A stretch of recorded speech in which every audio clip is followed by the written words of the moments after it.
Tim Pigott-Smith as Biggles in Biggles Defies the Swastika by Captain W.E. Johns. The story is told by Richard Bell. Squadron leader James Bigglesworth, DSO, better known in flying circles as Biggles, was awakened by the early morning sun streaming through the open window of his room in the Hotel Capitol in Oslo. As he opened his eyes, he became vaguely aware that instead of the usual bustle in the street below, there was a peculiar silence. However, he was in no immediate hurry to get up, so he lay, basking in the early spring sunshine, thinking over the peculiar nature of the mission that had brought him to Norway.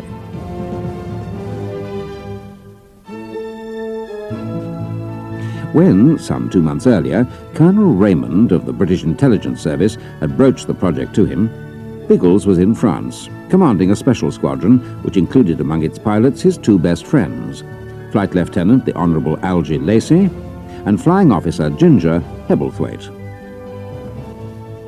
And he received Colonel Raymond's proposal with disfavour, because it meant leaving them and going alone to Norway.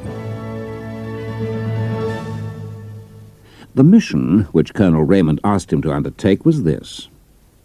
British authorities were of the opinion that the Nazi government contemplated an invasion of Scandinavia, and in the event of this taking place, British troops would at once be sent to the country attacked and would have to be supported by aircraft.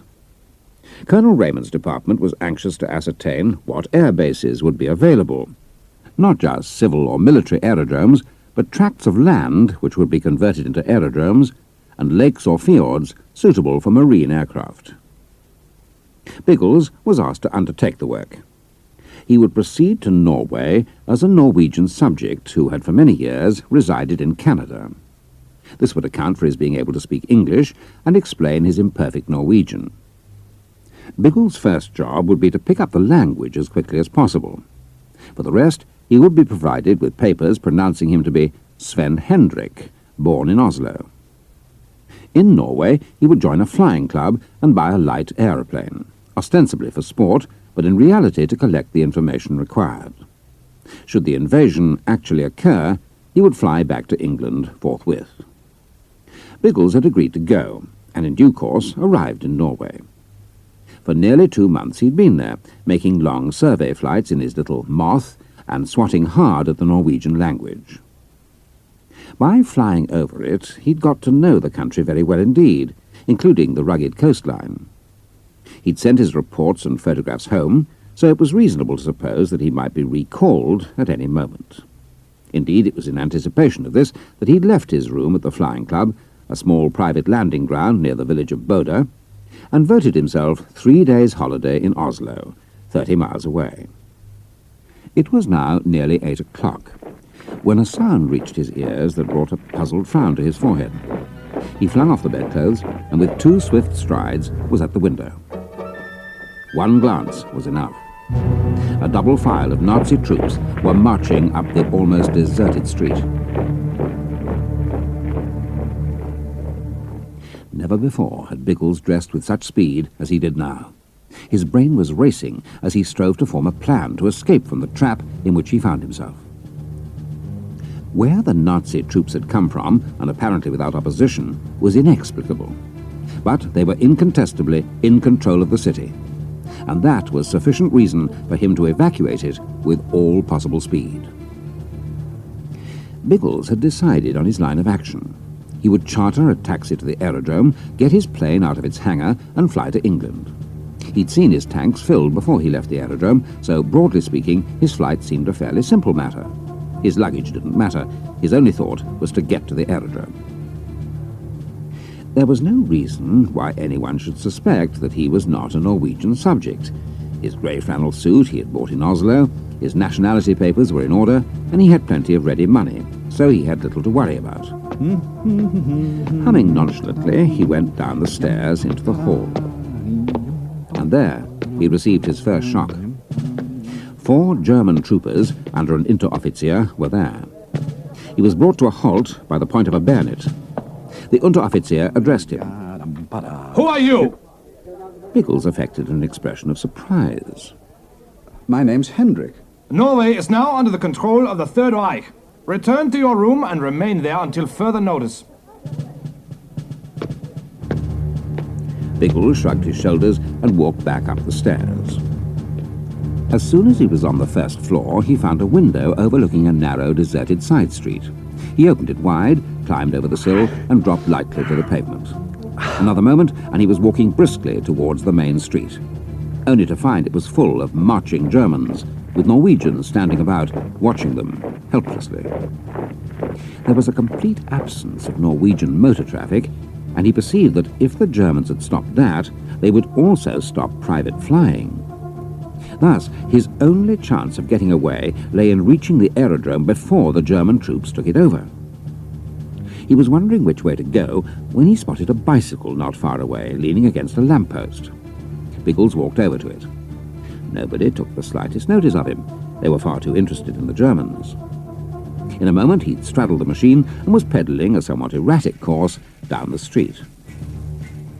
He was just turning into the broad highway which led to the aerodrome when a Nazi corporal stepped right in front of him. Biggles couldn't find the brake, and the result was that the handlebars caught the German under the seat of his pants and knocked him flying into the gutter. Ah! Biggles stopped at once, for he knew that to go on was to court disaster. The corporal, white with fury, strode swiftly back to where Biggles was standing. He snarled, striking Biggles across the face with his open palm. Yeah. Biggles stood still, suffering in impotent silence, for around him were a dozen or more fully armed soldiers. At that moment, a stormtroop officer on a swastika-bedecked motorcycle pulled up alongside and spoke crisply to the corporal, issuing a string of orders. The corporal saluted and marched his men behind the officer to the corner of the street, where the officer proceeded to post the men as sentries. Biggles looked at his damaged bicycle. It would take him no farther. There was not another vehicle in sight, except the Nazi-flagged motorcycle resting on its stand as the officer had left it. It didn't take Biggles long to make up his mind what to do. He swung a leg over the saddle, and his heel slammed down the self-starter. There was a yell from the Germans as the engine sprang to life, and within seconds he was tearing down the street, crouching low over the handlebars to minimize the risk of being hit by the shots which he presumed would follow. Several shots whistled harmlessly past before Biggles came to a side street which brought him back to the main road. Several parties of German troops looked at him as he swept past, but they made no attempt to stop him. The Nazi emblem acted as a passport, and Biggles was content to let the flags remain. 25 minutes later, he swept into the straight piece of road that led to the aerodrome, and turned into the short drive to the clubhouse. But he was in for a shock, for outside the clubhouse was a group of men in the grey uniform of the German Air Force. A dozen machines were parked in line, not club aeroplanes, but Messerschmitts, sleek monoplanes bearing the familiar Latin cross and the swastika of the German Air Force. The German pilots, laughing, spread across the road, and as Biggles jammed on his brakes and stopped, they crowded round him. One of them, a captain, stepped forward, and to Biggles' utter amazement, clapped him on the back with every sign of friendliness. Not by any stretch of imagination could Biggles make out what was happening. The German seemed pleased to see him. The German captain took Biggles by the arm in the most friendly manner, nudged him with roguish familiarity. Oh, why didn't you tell us you were one of us? Something in the man's voice made Biggles look at him more closely. The uniform had so altered him that he'd not immediately recognized him as one of the members of the flying club. Biggles' brain raced to keep pace with the situation. But wouldn't that have been risky? I thought you were a Norwegian. So I am, but I've always admired the Nazis, and it was worth my while to play on their side. There were 3 of us here in the swim, but none of us guessed that you were in it too. At last, Biggles understood. 3 of the members of the flying club were in German pay, and as he had arrived on a Nazi motorcycle, they assumed that he too was in Nazi employ. The knowledge shook him to the very core. Spying was something he could understand, but these 3 men were far worse than spies. They were traitors to their own country. As a matter of fact, I'm not officially in the German service, yet. I heard a whisper that some of you were, so as soon as I saw the troops land this morning, I borrowed this motorbike and headed for the aerodrome, in the hope of being able to do something. You'll be able to do something. Having seen something of your flying, I can recommend you. Ever flown a Messerschmitt? No. You will, and you'll like it. It's a lovely machine. By the way, is my plane still here? Biggles strove to keep his voice steady. He had no wish to find himself in the German Air Force. Yes, but you won't be allowed to fly it. All machines are grounded, the Commandant's orders. Oh, yes, of course. Very wise. Well, what ought I to do next? Wait here until the Commandant arrives, then I'll introduce you to him. No doubt he'll be glad to have you in the service, particularly as you know the country. Here he comes now. The man, whose name Biggles now remembered was Kristen, nodded towards a big car that came speeding up the road, a swastika flag fluttering on its bonnet. Biggles had now got the situation fairly well straightened out. Kristen and 2 other members of the club had got the aerodrome ready for German occupation. A number of Messerschmitts, flown by regular German officers, had already landed, and the new commandant was just arriving to take charge of operations. He, Biggles, was assumed to be of Nazi persuasion, and might, if he played his cards properly, actually be admitted into the German Air Force as a renegade Norwegian. This prospect nauseated him, but he felt that it offered his only chance of escape. In any case, he knew that if the Nazi intelligence service ever knew who he was, things would look very black indeed, for they had his record and had good cause to hate him. The commandant's car came to a stop, and he alighted. Hauptmann Baron Woleffers. The commandant spoke to the officers and then beckoned to Kristen. Good. You have done well. Presently, you will be given one of our machines. But, before that, I want to go over with you the list of all machines and accessories that you have here. You have it prepared? Yes, Herr Commandant. Who is this? Kristen explained that Biggles was entirely in sympathy with the Nazis and would like to fly with them. You have your own plane? Ja, Herr Kommandant. And you would like to fly one of our fighters? Yes, Herr Kommandant. Have you any experience of fighting machines? Yes, I was a test pilot for a while in America. We will see about it. And beckoning to Kristen, the Baron walked away. Biggles' chief fear was that he would be followed from Oslo by the fellow whose motorcycle he had taken and recognized. So he put the machine in a shed out of sight and made his way to what had once been the clubhouse, but was now the officers' quarters. Presently he encountered Kristen, looking very pleased with himself. Have you finished with the Commandant? Yes, I've given the Commandant all the information about the place. Of course, it's unlikely that such a little aerodrome will get as much limelight as the big air bases, but we shall make our mark. Kristen held out a red armlet bearing a black swastika within a white circle. By the way, the Commandant says you are to wear this. It will show that you are not an ordinary civilian, and may save you trouble with the guards. Thanks. Biggles took the armlet and fastened it onto his sleeve, and they walked together to the officers' mess. Later in the day, the Commandant sent for him, and after a close interrogation, he was admitted into the German Air Force on probation with the rank of lieutenant. No uniform was yet available, so in the meantime, Biggles was to wear the swastika armlet. Biggles didn't like the whole arrangement, but he had to make the best of it. He left the Commandant's office, rather at a loss to know what to do next.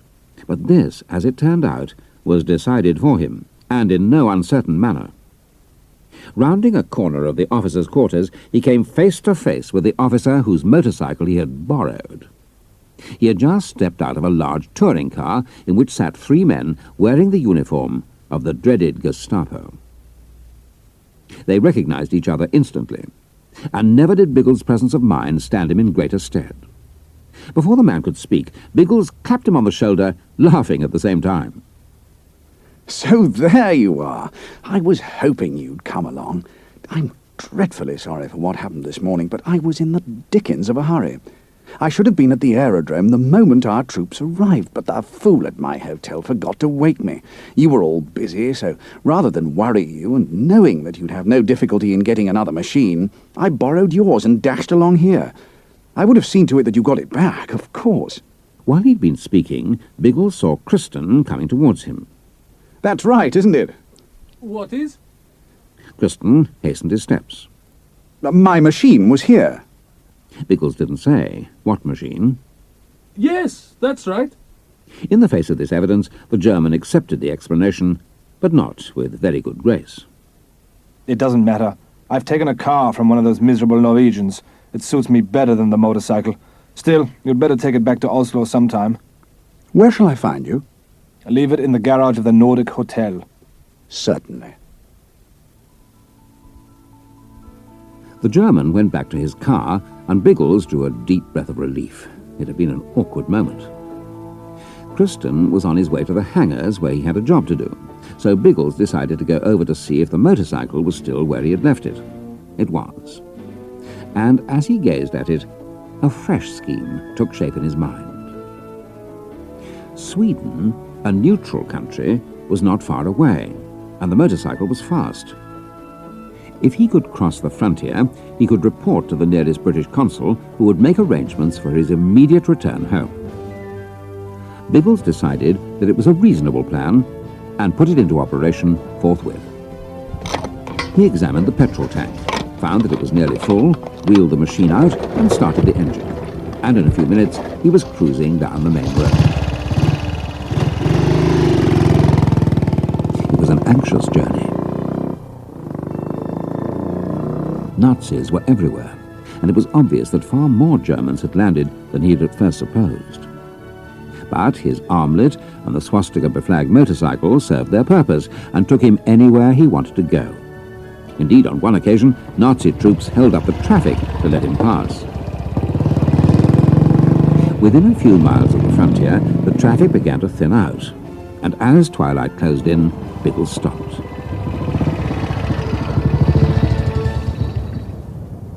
A signpost told him that the frontier was only a mile ahead. He decided to abandon the machine, so he lifted it bodily into the bottom of a deep ditch, covering it with rubbish so that it would not be noticed by a passer-by. He took off his Nazi armlet and pushed it under the saddle and set off at a brisk walk for the frontier. As he expected, the frontier barrier was down, but he took his place at the end of a short queue of people who were waiting to get through. He had no difficulty in passing the Norwegian guards. His difficulty would be at the next barrier, a few paces ahead. Slowly, the queue shuffled forward towards the Swedish frontier. The man in front of Biggles was an elderly Norwegian, and Biggles waited with tense interest to see what would happen to him. He soon learned. Nationality? Norwegian. Sorry, we can't take in any more Norwegian refugees. Only foreigners passing through the country on their way home can be admitted. The man pleaded, but in vain. Nationality? Biggles realized that if he gave his nationality as Norwegian, he too would be stopped. Nationality? British. Are your papers? I'm sorry, but I haven't any. Why haven't you a passport? I was in my hotel in Oslo when the Germans rushed in and seized everything. I was lucky to get away at all. So you've absolutely nothing to prove your identity? Nothing. Look, all I ask is that you take me to the nearest British consul and allow him to vouch for me. After all, if he accepts responsibility for me, you won't have anything to worry about. All right. Officer, escort this traveler to Rhodes. If the British consul there will take responsibility for him, you can get a receipt and leave him. Otherwise, bring him back here. Biggles almost gasped in relief as he was put in a car to be taken to Rhodes, less than half an hour away.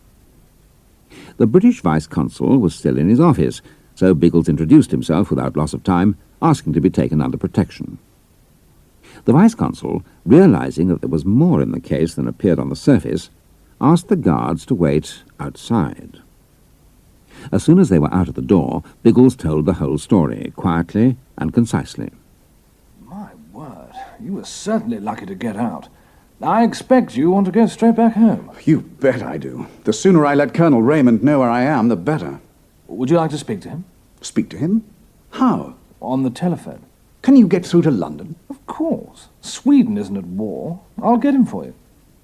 After a long delay, Biggles found himself speaking to the colonel. In a few words, he told him exactly what had happened. When he'd finished, Biggles knew instantly what was coming from the tone of Colonel Raymond's voice. You know what I'm going to ask you to do? I've got a pretty good idea. You want me to go back into Norway? Yeah. Fate has put an astounding opportunity your way. There's a chance that we ought not to lose. With you behind the German lines in Norway, serving as an officer in the Air Force, we should learn every move. I'm not a professional spy. My dear Bigglesworth, you yourself have seen what German is doing in Norway. There's black treachery for you, if you like.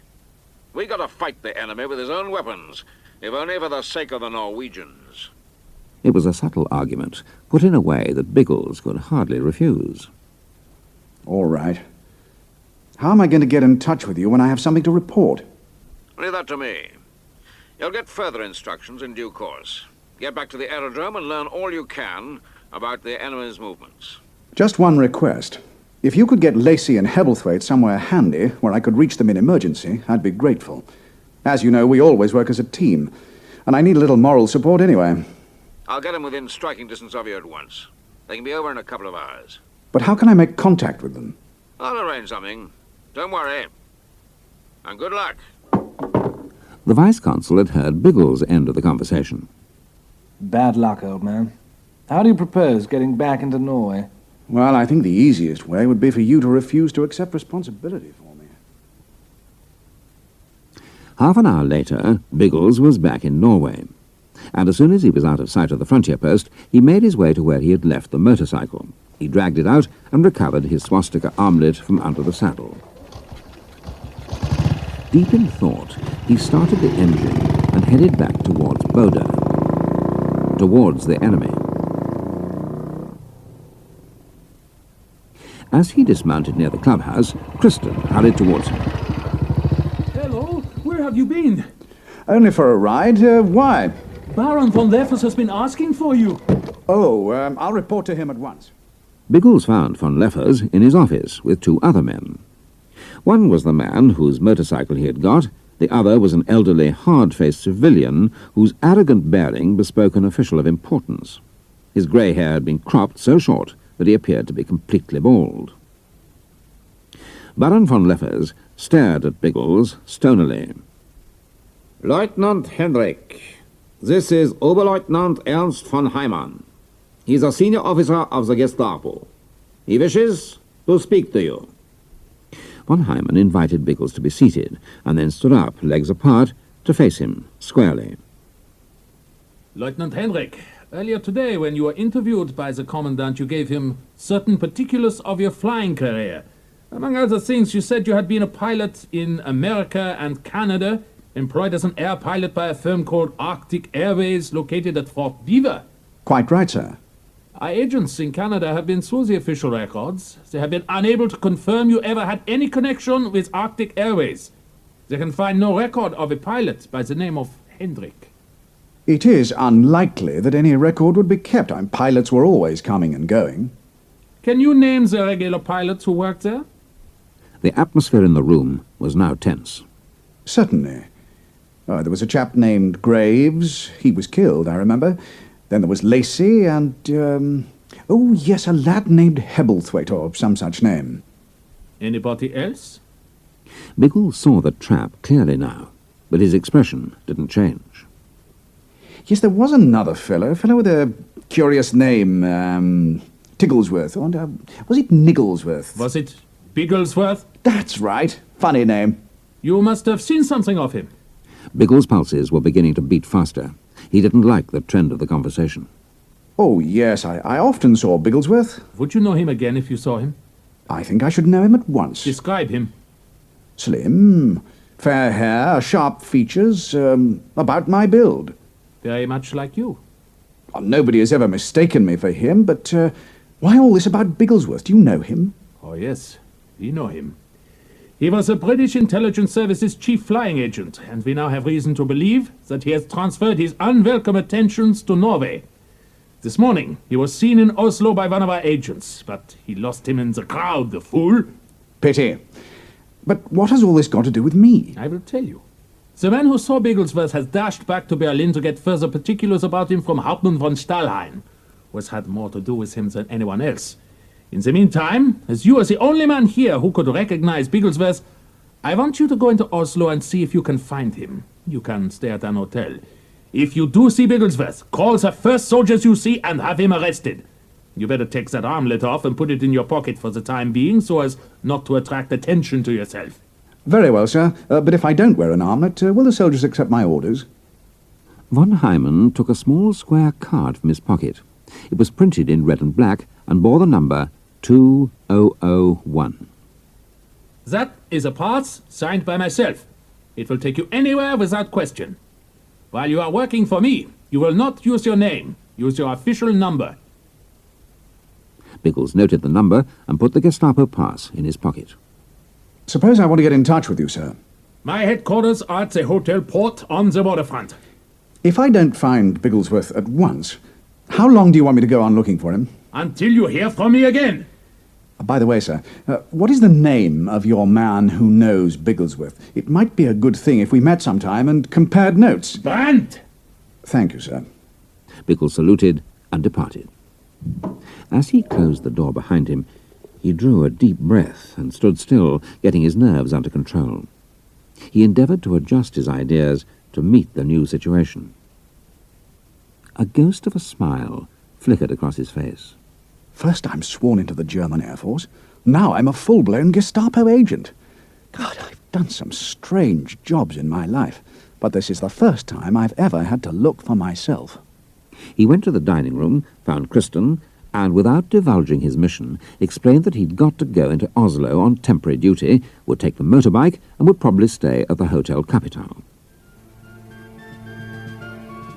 An hour later, he was in Oslo, parking his motorcycle in the hotel garage. The room Biggles had previously used was still available, and he went up the stairs, deep in thought.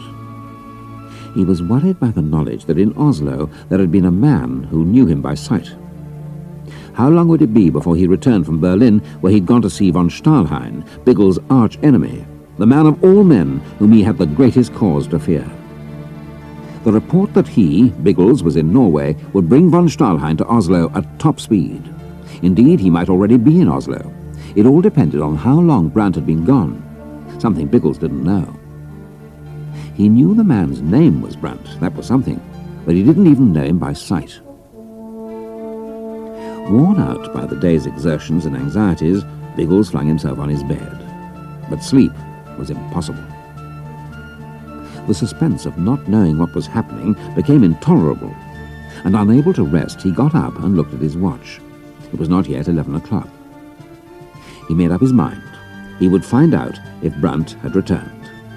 Then he would be in a better position to know how to act. He put on his hat and went out. There were few people in the streets and no taxis, so he had to walk to his objective. He was stopped twice by plainclothesmen and questioned, but in each case the production of his Gestapo pass acted like magic, and he went on to the Hotel Port. Two stormtroopers were on duty outside the main entrance. Biggles showed his ever-ready pass. Perhaps you can help me. Do either of you know Herr Brandt by sight? Yes, I do. Is he back here, do you know? Yes, about half an hour ago. He came by plane. There it is. He pointed to a civil flying boat that rested on the placid water, slightly apart from a number of military marine aircraft. Was he alone? No, there was another man with him. Was he by any chance a thin man with sharp features wearing a monocle? Yes, that's right. You can go in if you want to speak to them. Brandt and von Stahlheim were the very last two people on Earth Biggles wanted to see at that moment. No, I'm tired. I'll call again in the morning. What a day it's been. Oh, you're right there. Anyway, we got most of the country except Narvik. There's a rumor that British troops having landed there. Biggles chatted for a few minutes, standing in a position from which he could see through the glass-panelled doors into the vestibule beyond. Suddenly, from the foot of the stairs appeared two men. One he did not know. but the other was his old enemy, Erich von Stahlhain of the German Secret Service. Both were dressed as if they were going out. Biggles tarried no longer. He walked away, but turning into a lane between two warehouses, watched the door of the hotel. A few minutes later, von Stahlhain and the other man, who he presumed was Brandt, came out and walked briskly along the waterfront. As soon as they'd got some distance ahead, he followed them. They went in the direction of his own hotel, but it didn't occur to him that they were actually going to the hotel until they disappeared through the swing doors. Walking past the front door, Biggles saw the two Germans in the hall talking to the hotel manager, so he hurried to a side entrance which he knew also led to the hall. He didn't go right in, but took a few paces along a corridor until he could hear the German voices. Brandt was describing Bigglesworth and asking the hotel manager if he knew anything of him. The manager replied that the only person in the hotel who fitted the description was a Norwegian named Hendrik, who at the moment was out. The two Germans announced that they would wait for him to come back, and made themselves comfortable on a settee. Biggles returned to the street to ponder his position, which he felt was getting desperate. Brandt and von Stahlhain didn't necessarily believe Hendrik to be Bigglesworth, but the fact that they were anxious to interview Hendrik proved that they were suspicious. Once they saw him, the game would be up, so he had to get out of Oslo.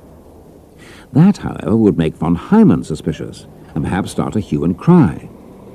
What excuse could he give for leaving the city? Then he thought of a plan which, if successful, might answer a lot of questions for him. He went along to the garage at the corner of the street, owned by a Norwegian who was in no state to resist German demands. Biggles said he was a member of the Gestapo and demanded a car. The proprietor pointed to an Opel saloon.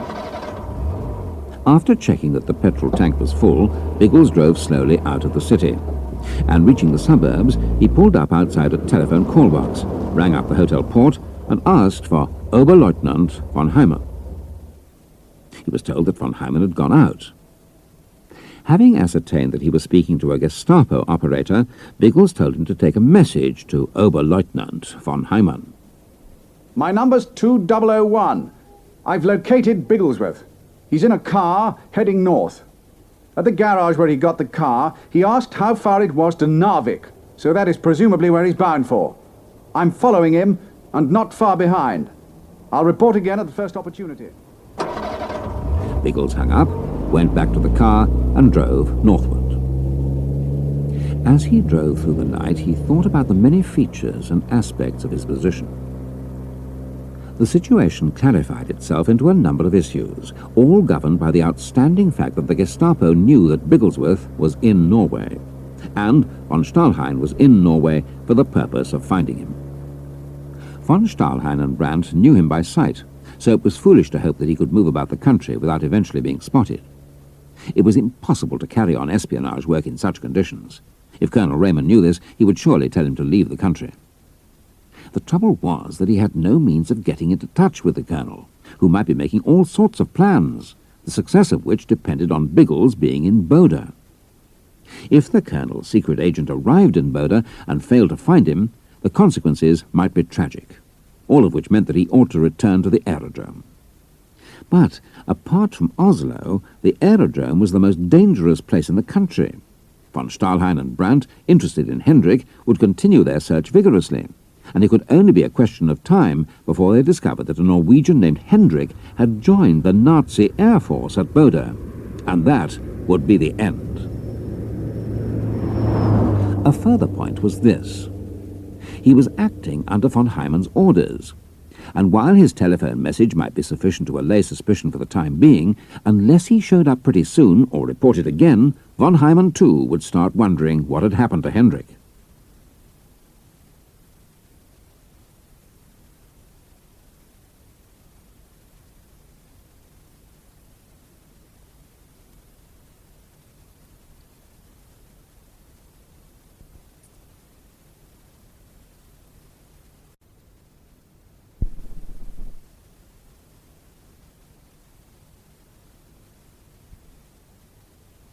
Now, from scraps of conversation overheard, Biggles had gathered that a British force was landing at Narvik. At the back of his mind, when he'd rung up to speak to von Hyman, was a vague idea that he could lead von Hyman to believe that Bigglesworth had fled the country via the British-held port of Narvik. Then the hue and cry would die down. Von Stahlhain would probably return to Germany, and Brandt might go too, leaving Biggles to do his work in a less unhealthy atmosphere. Could it be brought about? It was not going to be easy to get to Narvik, for not only were more and more German troops arriving in the country, but the Norwegians themselves were putting up a stiff resistance. So he would have to pose as a Gestapo agent when talking to the Germans, and as a Norwegian when intercepted by Norwegians. One final point worried him. He had information which the British would be glad to have. Could he reach the British forces? He could try. If he succeeded in getting into the town of Narvik, he would get a message through to von Hyman from there, to the effect that Bigglesworth had escaped, and at the same time ask permission to return to Boda. He stopped and looked at his map, noted the shortest way to his objective, and set off on his long journey. Biggles covered 50 miles in fair time. Once he found himself near some brisk fighting, but a Norwegian peasant told him of a detour by which he could avoid the battle.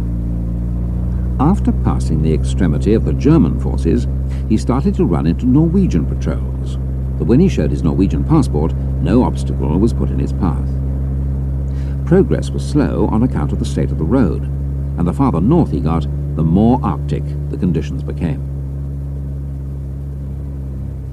On and on he drove into the darkness of the night, and reaching a village called Stahl, he halted, so weary that to proceed farther in his present state would be to court disaster. At the inn, Biggles said he was on government service on his way to Narvik. He was offered a room, and he fell on his bed and slept the sleep of exhaustion.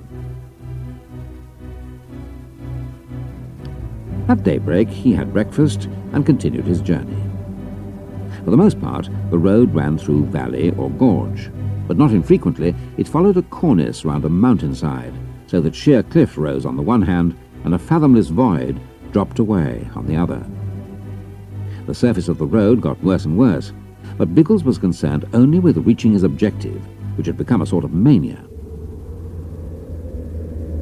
He might not have seen the sailors had not one of them deliberately stepped into the road, making strange signals. Biggles stopped at once. The man wore the uniform of an officer of the British Mercantile Marine. It was dirty and torn. He came nearer and pointed to the braid on his sleeve. Me, British sailor. Me, hungry. No food. His face was pinched and pale. It was apparent that he assumed Biggles to be a Norwegian, and therefore a friend. What on earth are you doing here? Great Scott, are you British? What are you doing here? Well, we were torpedoed off the coast, the trawler Seagoer. We? Yes, me and some of the ship's company managed to swim ashore. That was 2 days ago. We've been on the run ever since without a bite of food. How many of you are there? In my party, 7. Why didn't you go to Narvik? To Narvik? That's the last place we're likely to go. The Germans have got it. Biggles was speechless while this staggering piece of information sank in. But I thought the British had landed there. Oh, there was talk of them landing there, but they're not there yet. The fjord's stiff with Jerry destroyers. They've got the town. Do the Germans know you're ashore? Unfortunately, yes. They've been chasing us. Suddenly, a movement caught Biggles' eye. A German soldier was creeping towards them, taking cover between the rocks. Others were advancing stealthily through the trees that cloaked the side of the hill. The sailor took alarm from the expression on Biggles' face. What's wrong? I'm afraid you're out of luck, old man. We're surrounded. Are you armed? We haven't a weapon between us. Then you'd be wise to give yourselves up. There's no sense in throwing your lives away uselessly. Well, what about you? Biggles could already see a plan which would depend largely on the courage and fortitude of the sailor. He drew his automatic. Answer my questions quickly. I'm a British spy, and I'm going to put my life in your hands. I've got to get back to England with vital information. Got that? Yes. What's your name? Bill Evans. It's in your power to help me and the country. Will you do it? What do you want me to do? First, put your hands up. That'll lead the Jerrys to think I've captured you. The sailor raised his hands. Biggles could see the Germans fast closing in. They think I'm a German agent. After you're taken, I shall come to question you and ask if you had anyone else with your party. Admit that a Britisher named Bigglesworth attached himself to you.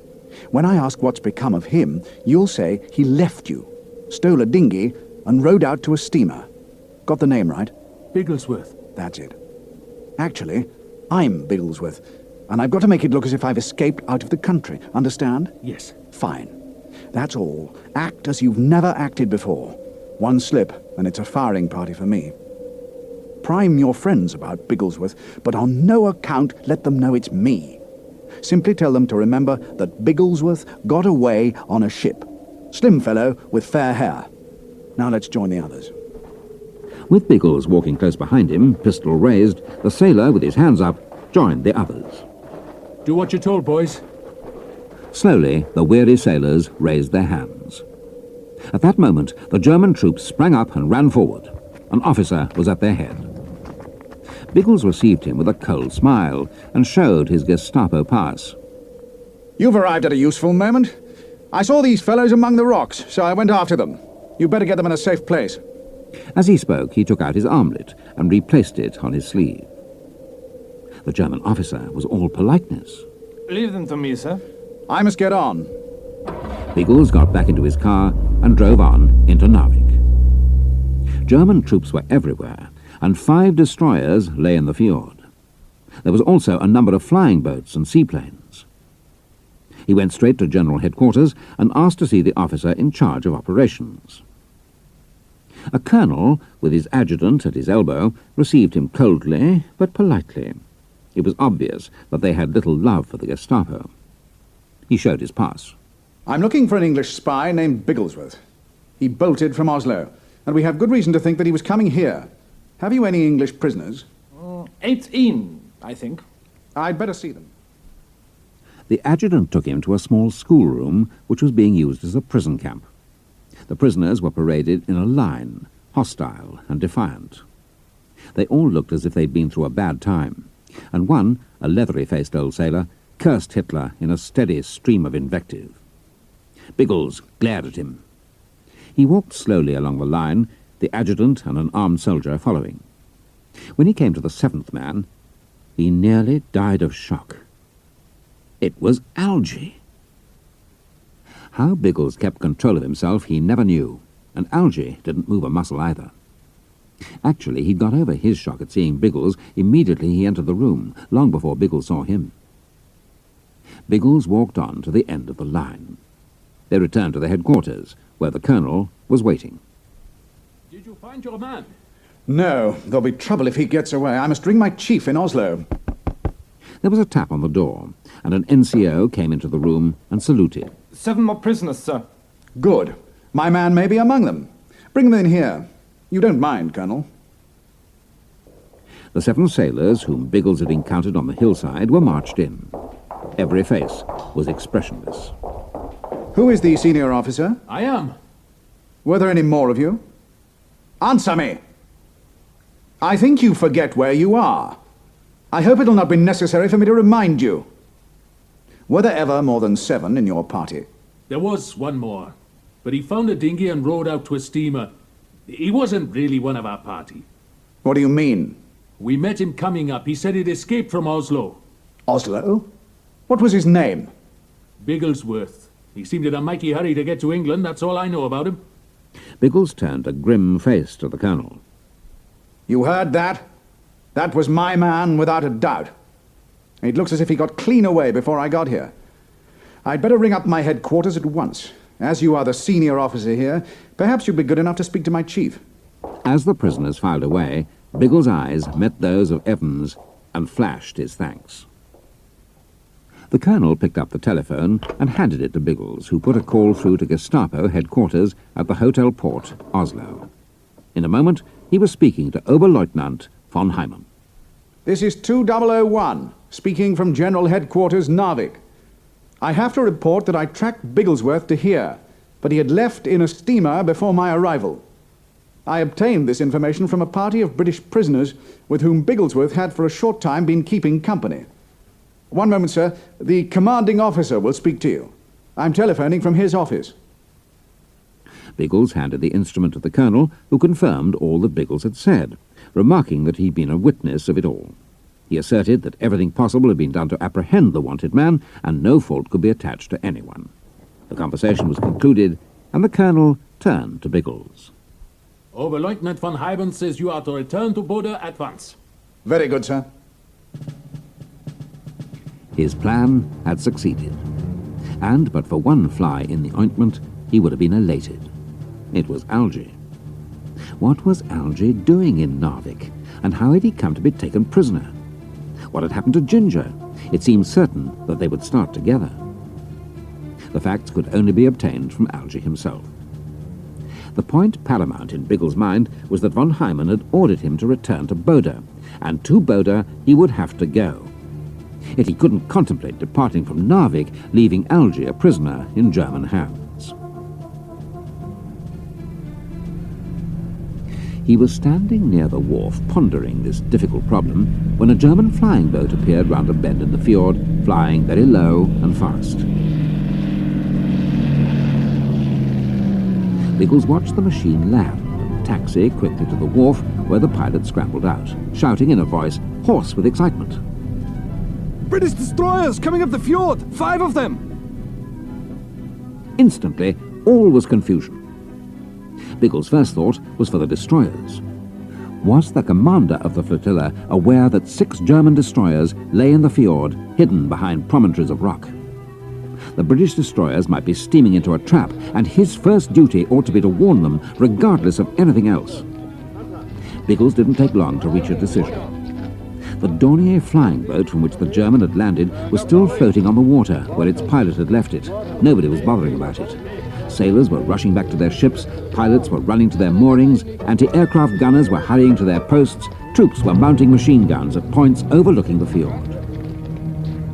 Biggles walked calmly down to the Dornier, got in, and started the engine.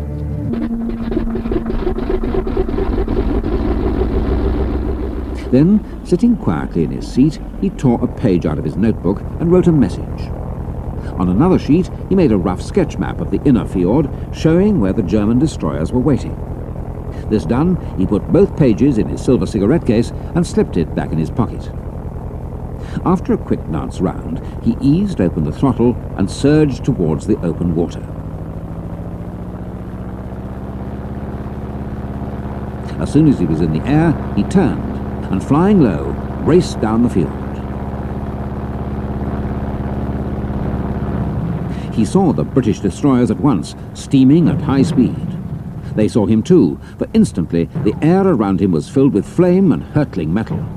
He swerved, dived and zoomed, anything to spoil the gunner's aim, but he still held on towards the ships.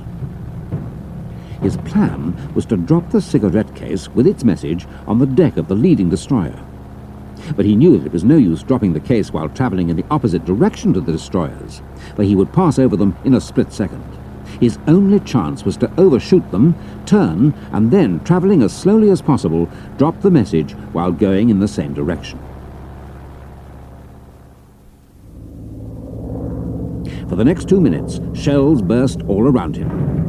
The Dornier quivered and shuddered as pieces of flying metal ripped through wings and fuselage as he flashed past the ships. Then, steeling himself for the ordeal, he banked vertically and started back, using the smoke thrown out by the destroyers as a screen. The acrid fumes stung his eyes and made him cough as they bit into his lungs, but he held on, counting the destroyers as he flashed over them towards the leader. 1, 2, 3, 4.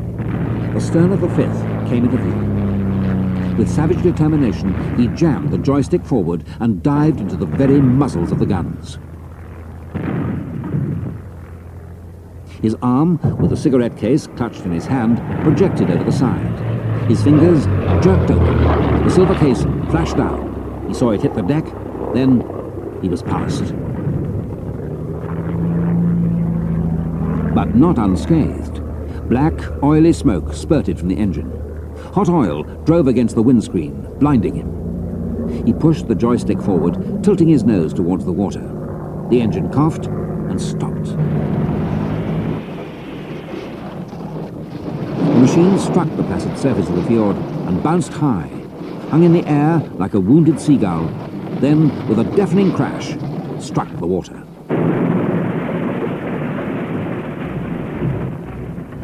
Half dazed, Biggles scrambled out of the cockpit onto the back of the sinking, splinter-riddled hull. The leading destroyer was within 100 yards, bearing straight down on him at speed. There was nothing he could do except hang on with one hand and wave with the other.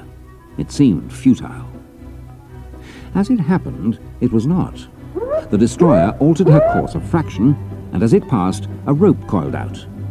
Well and truly thrown, it fell across the fuselage, now half submerged by the bow wave.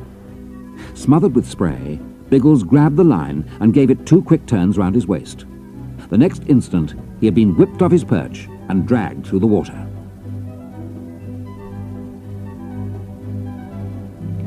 What happened after that, he never did know. He had opened his eyes to find himself gasping like a stranded fish on the deck of the destroyer. Several sailors were looking at him curiously. Then an officer bent over him. Thanks, old man. We got the case and your message, but who the devil are you? The officer was staring at his swastika armlet. I'm a British agent. Take me to your skipper at once. Supported by 2 sailors, he was taken to the bridge, and in a few crisp sentences told who he was, what he had done, and why he had done it. That's it. I've had a hot 5 minutes. Hot? I'd call it something worse than that. It's likely to be hot on this ship, too, when we get round the next bend. You'd better get below. Biggles would have been quite content to remain where he was. But Algy had come out to help him, so he couldn't leave him now. I'm sorry, Skipper, but I've got to get back on shore. All right. All I can say is, I'd rather have my job than yours. By the way, what's your name? Bigglesworth, Squadron Leader, RAF. If you get home safely, you might notify Colonel Raymond of MI5 that you saw me. I won't waste any more of your time. I fancy the balloon's about to go up. So long, and good luck. Biggles left the bridge, determined to get ashore. This would not be easy. Still, he saw that he had just a chance. The Narvik fjord, like most fjords, was not straight, and there were places where cliffs jutted far out into the water. They'd already passed very close to 1 or 2. Much as he disliked the idea, he decided that if the destroyer passed within 100 yards of another, he would go overboard and swim for it. Standing tense, he waited for the crucial moment. The destroyer edged even nearer to a rock than he had dared to hope. The intervening distance was not more than 60 yards or so. It was now or never. Bracing himself, he took a running dive to get as far from the vessel as possible in order to clear the churning screws. By the time he'd come to the surface, the battle had started. He put every ounce of strength he possessed into his stroke, and reached the rock with greater ease than he'd expected. Dragging himself ashore, he ran towards the town.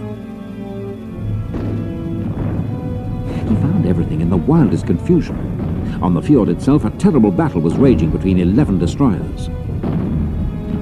Several German store ships were also firing, and shore batteries added to the din. Nobody took the slightest notice of Biggles as he dashed towards the schoolhouse, where only 2 elderly German soldiers remained on guard. Biggles showed his Gestapo pass. It was wet, but that didn't matter.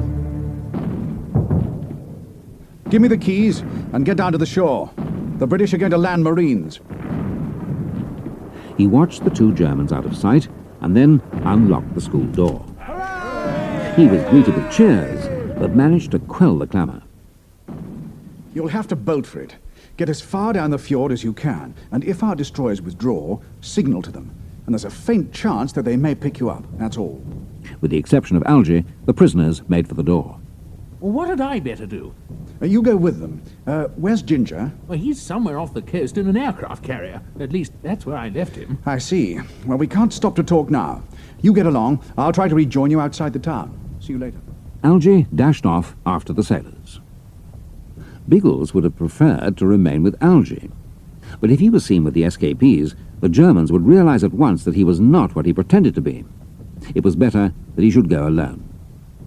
He wished now that he'd asked Algy a few questions about his movements and about Ginger, but things were happening so fast that there was no time for lucid reasoning. He decided to find out what exactly was happening. He went straight to the German headquarters and accidentally ran into the commandant. The colonel frowned. I thought you had orders to get back to Boda. Quite right, sir. I started back in a plane, but we were shot down by British anti-aircraft guns. We crashed in the fjord, and I had to swim ashore.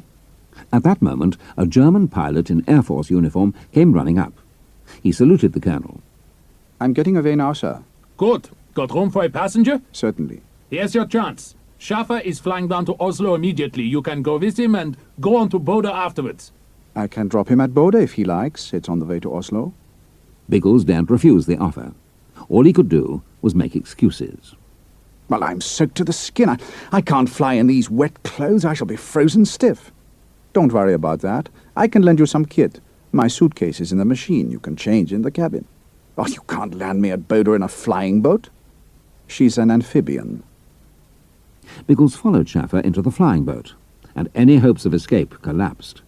There were already 3 German officers in it.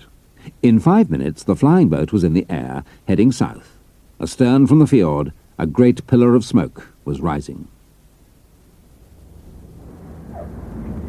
It was late in the afternoon when Schaffer landed Biggles at Boda. He was still wearing the German spare uniform. As soon as Biggles was on the ground, carrying his wet things in Schaffer's suitcase, the German pilot took off again, leaving Biggles in a scene of considerable activity. Alert for danger, Biggles walked towards the officers' quarters. His position was, he knew, perilous. If he ran into Brandt or von Stahlheim, all deception would be at an end. To complicate matters, he would have to let von Hyman know that he was back, otherwise the Gestapo chief would start looking for him. He dumped the suitcase in his room and reported to the commandant, Baron von Leffers. You had better report to von Hyman right away. There have been inquiries about you. 2 fellows were here yesterday, asking where you were. What were their names? Brandt and von Stahlheim, from the Secret Service. I was expecting them. Biggles calmly put a call through to the hotel port. In a minute he was speaking to von Hyman. He reported that he was back at Boda. We know. By the way, after you had left Narvik, I had a long talk with the commander of the garrison, and he told me how Bigglesworth had got away, as he'd learnt it from the British prisoners. Von Stahlheim was very upset. He is here with me now. He says he wants all the particulars from you that he can get. He's coming along to see you. When? He'll be with you in less than an hour. It was the answer Biggles dreaded. Very good, sir. Everything all right? Right as rain. And trying not to let his face reveal what he felt, he hung up the receiver. Dusk was closing in as he left the office. He had got to get away before von Stahlheim arrived. But how? So engrossed was he with his thoughts that he was hardly conscious of the light touch that fell on his arm. Something was pushed into his hand, and in the shadows he caught a glimpse of a grey uniform. He unfolded a slip of paper. There was a message on it in block letters. It read, "Particulars of planes and anti-aircraft defences at Stavanger Airport urgently wanted. Also particulars of damage done. Get your report to Fjord 21, where messenger awaits you. If unable to land there, put message in a bottle and drop in Fjord. R." Biggles memorized the message, then chewed it to pulp. He could have laughed had his position not been so desperate. In the middle of all his worries, here was a message from Colonel Raymond asking him to undertake a mission which bristled with difficulties. However, Colonel Raymond had, as promised, got into touch with him through a secret agent. It gave him strength to know that he was not alone within the enemy lines. He'd not seen the other man's face, so he could never betray him, even by accident. They were all playing a dreadful game in which no one took risks. Colonel Raymond wanted him to go to Stavanger, which suited him very well. He couldn't remain at Boda with von Stahlheim on the scene, but he would not be able to come back to Boda either, as von Stahlheim would be suspicious when he found that the man whom he'd come to see had gone. Most likely he would return to Oslo and voice his suspicions to von Hyman, who would start a hue and cry for him. Still, he couldn't let Colonel Raymond down. He would do his best to obtain the required information and get it to Fjord 21, which he knew well. As far as Stavanger Airport was concerned, he'd have to get there by air. The only aircraft available was a Messerschmitt. There were several standing on the aerodrome. Biggles went round to the back of the canteen, found a small empty bottle with a well-fitting cork, and put it in his pocket. He then returned to the aerodrome and unhurriedly walked over to the nearest Messerschmitt. The engine was still warm. A glance round revealed no sign of danger, so he climbed into the cockpit. Still, no alarm was raised. He had no flying kit, but the journey was too short for him to get really cold. He wasted no more time. The engine spluttered as it sprang to life.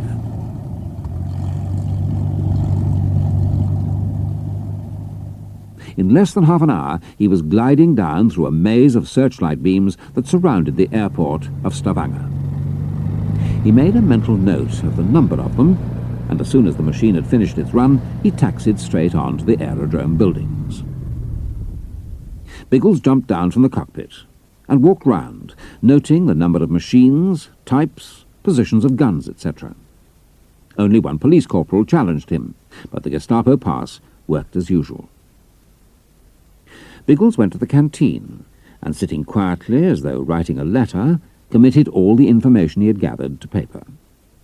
Then he returned to the aerodrome, and in the darkness inserted the paper into the bottle, corking it tightly. Biggles was just moving towards his machine with a view to going straight on to Fjord 21 when he became aware of a commotion. He turned to a soldier standing nearby. What's going on? A message has just come through by telephone from Boda, saying that someone has made off with a Messerschmitt.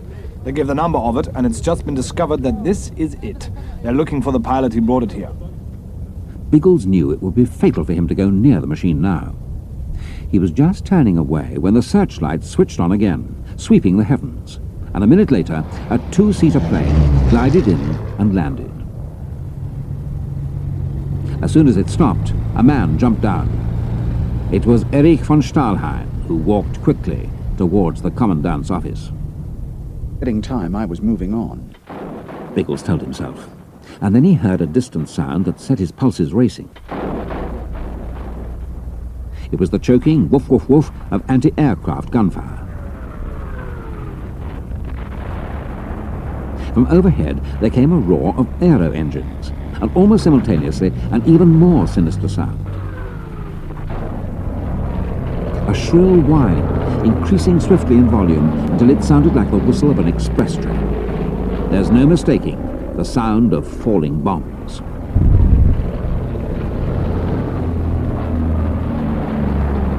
Pandemonium broke loose. Biggles flung himself flat on the ground. Bombs were falling all around, destroying the aerodrome buildings and churning the aerodrome itself into a sea of craters. Biggles perceived that if he ever was to get away, it would have to be now.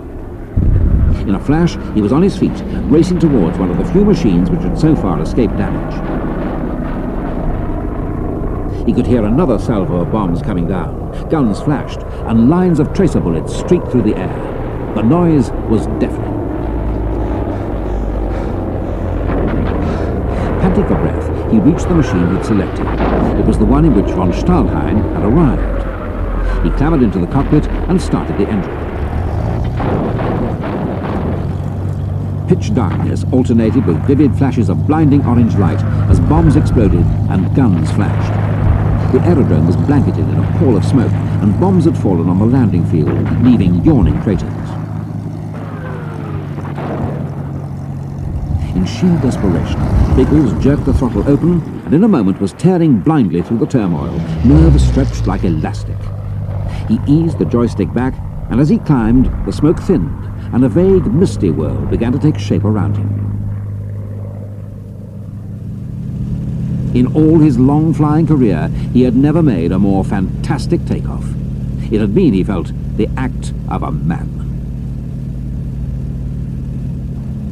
Dry-lipped with strain, he zoomed high into a blue-black world torn by jabbing flame and hurtling metal.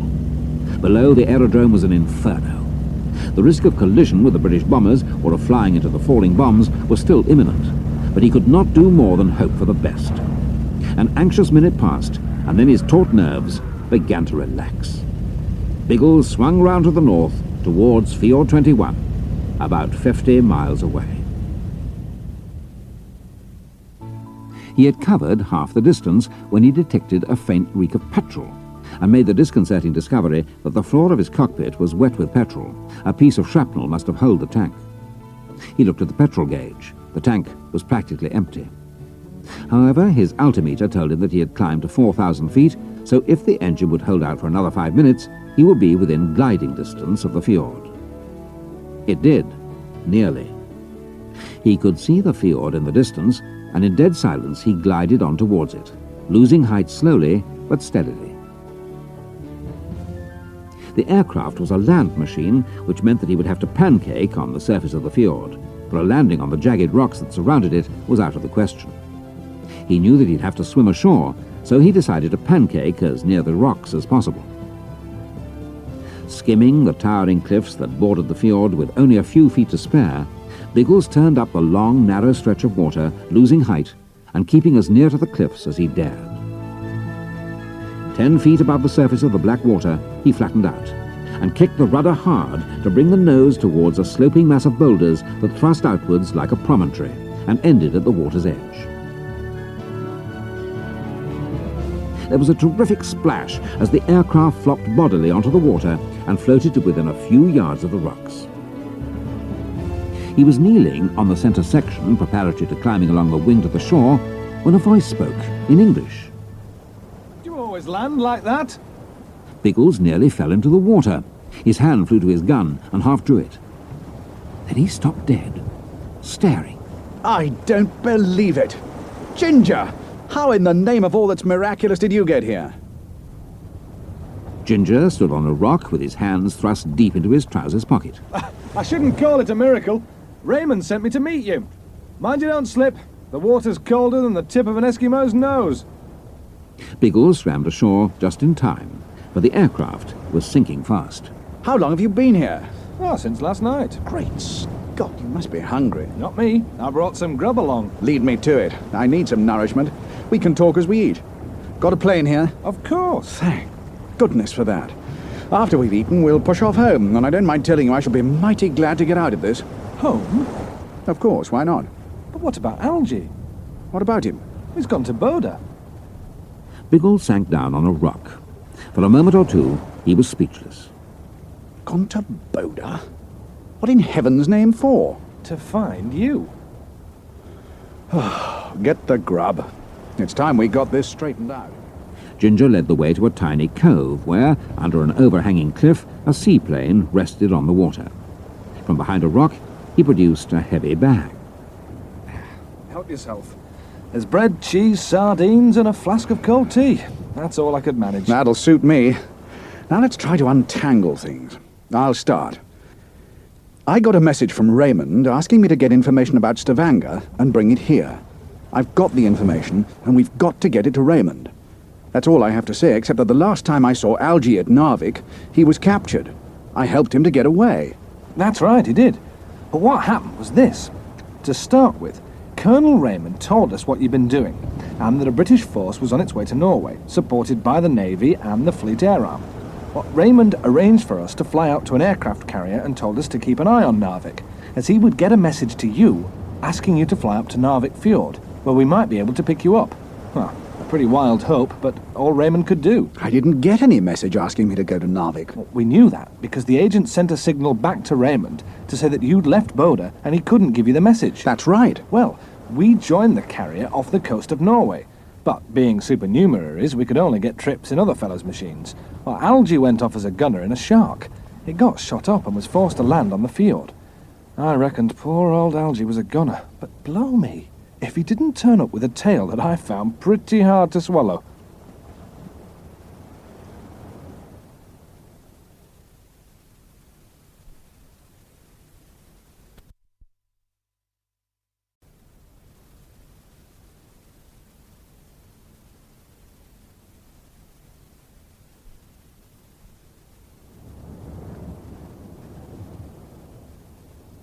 You mean he got back to the carrier? Yes, he was picked up by a destroyer.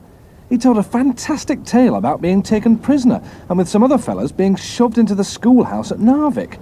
Then who should blow along as large as life but you, acting as though you'd bought the whole outfit? God. You inspected the prisoners and went off again. When our destroyers barged into the fjord and had a crack at the enemy, you came back and set the prisoners free. Algy didn't see you again, so when our destroyer steamed out and the party had a chance of being picked up, he went and eventually came back to the carrier. That's how I learnt all about this. What happened next? Well, Raymond got another message through to us. His man at Boda felt certain that you'd return there sooner or later and would make contact with you and ask you to go to Stavanger and collect information, and then come on here to Fjord 21. Raymond suggested that we should get an aircraft and come down here to wait for you. If you turned up, we were to fly home. But we had no means of finding out if you'd got the message. So Algy, who knew you must be in a pretty tight spot, got one of his bright ideas.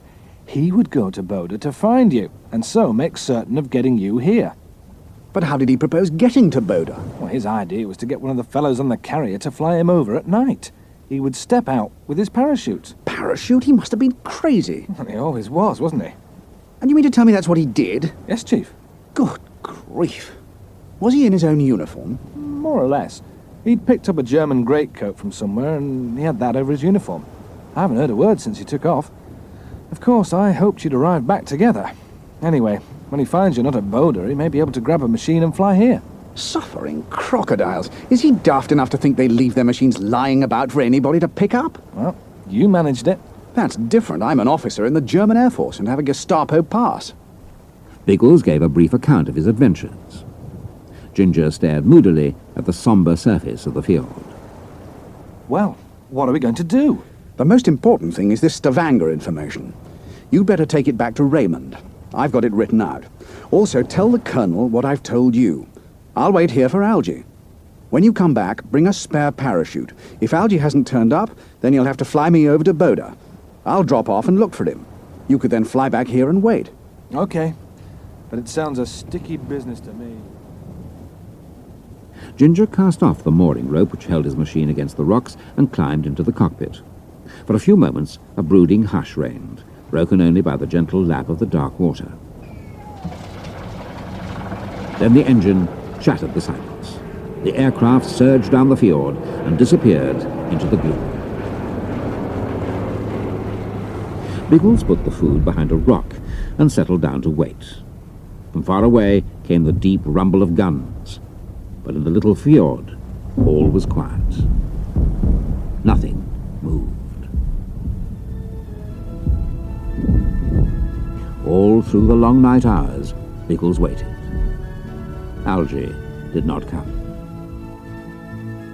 Biggles ate a little of the food, and the day wore on. Eventually the sun went down, and purple twilight gave way to night, and twinkling stars appeared.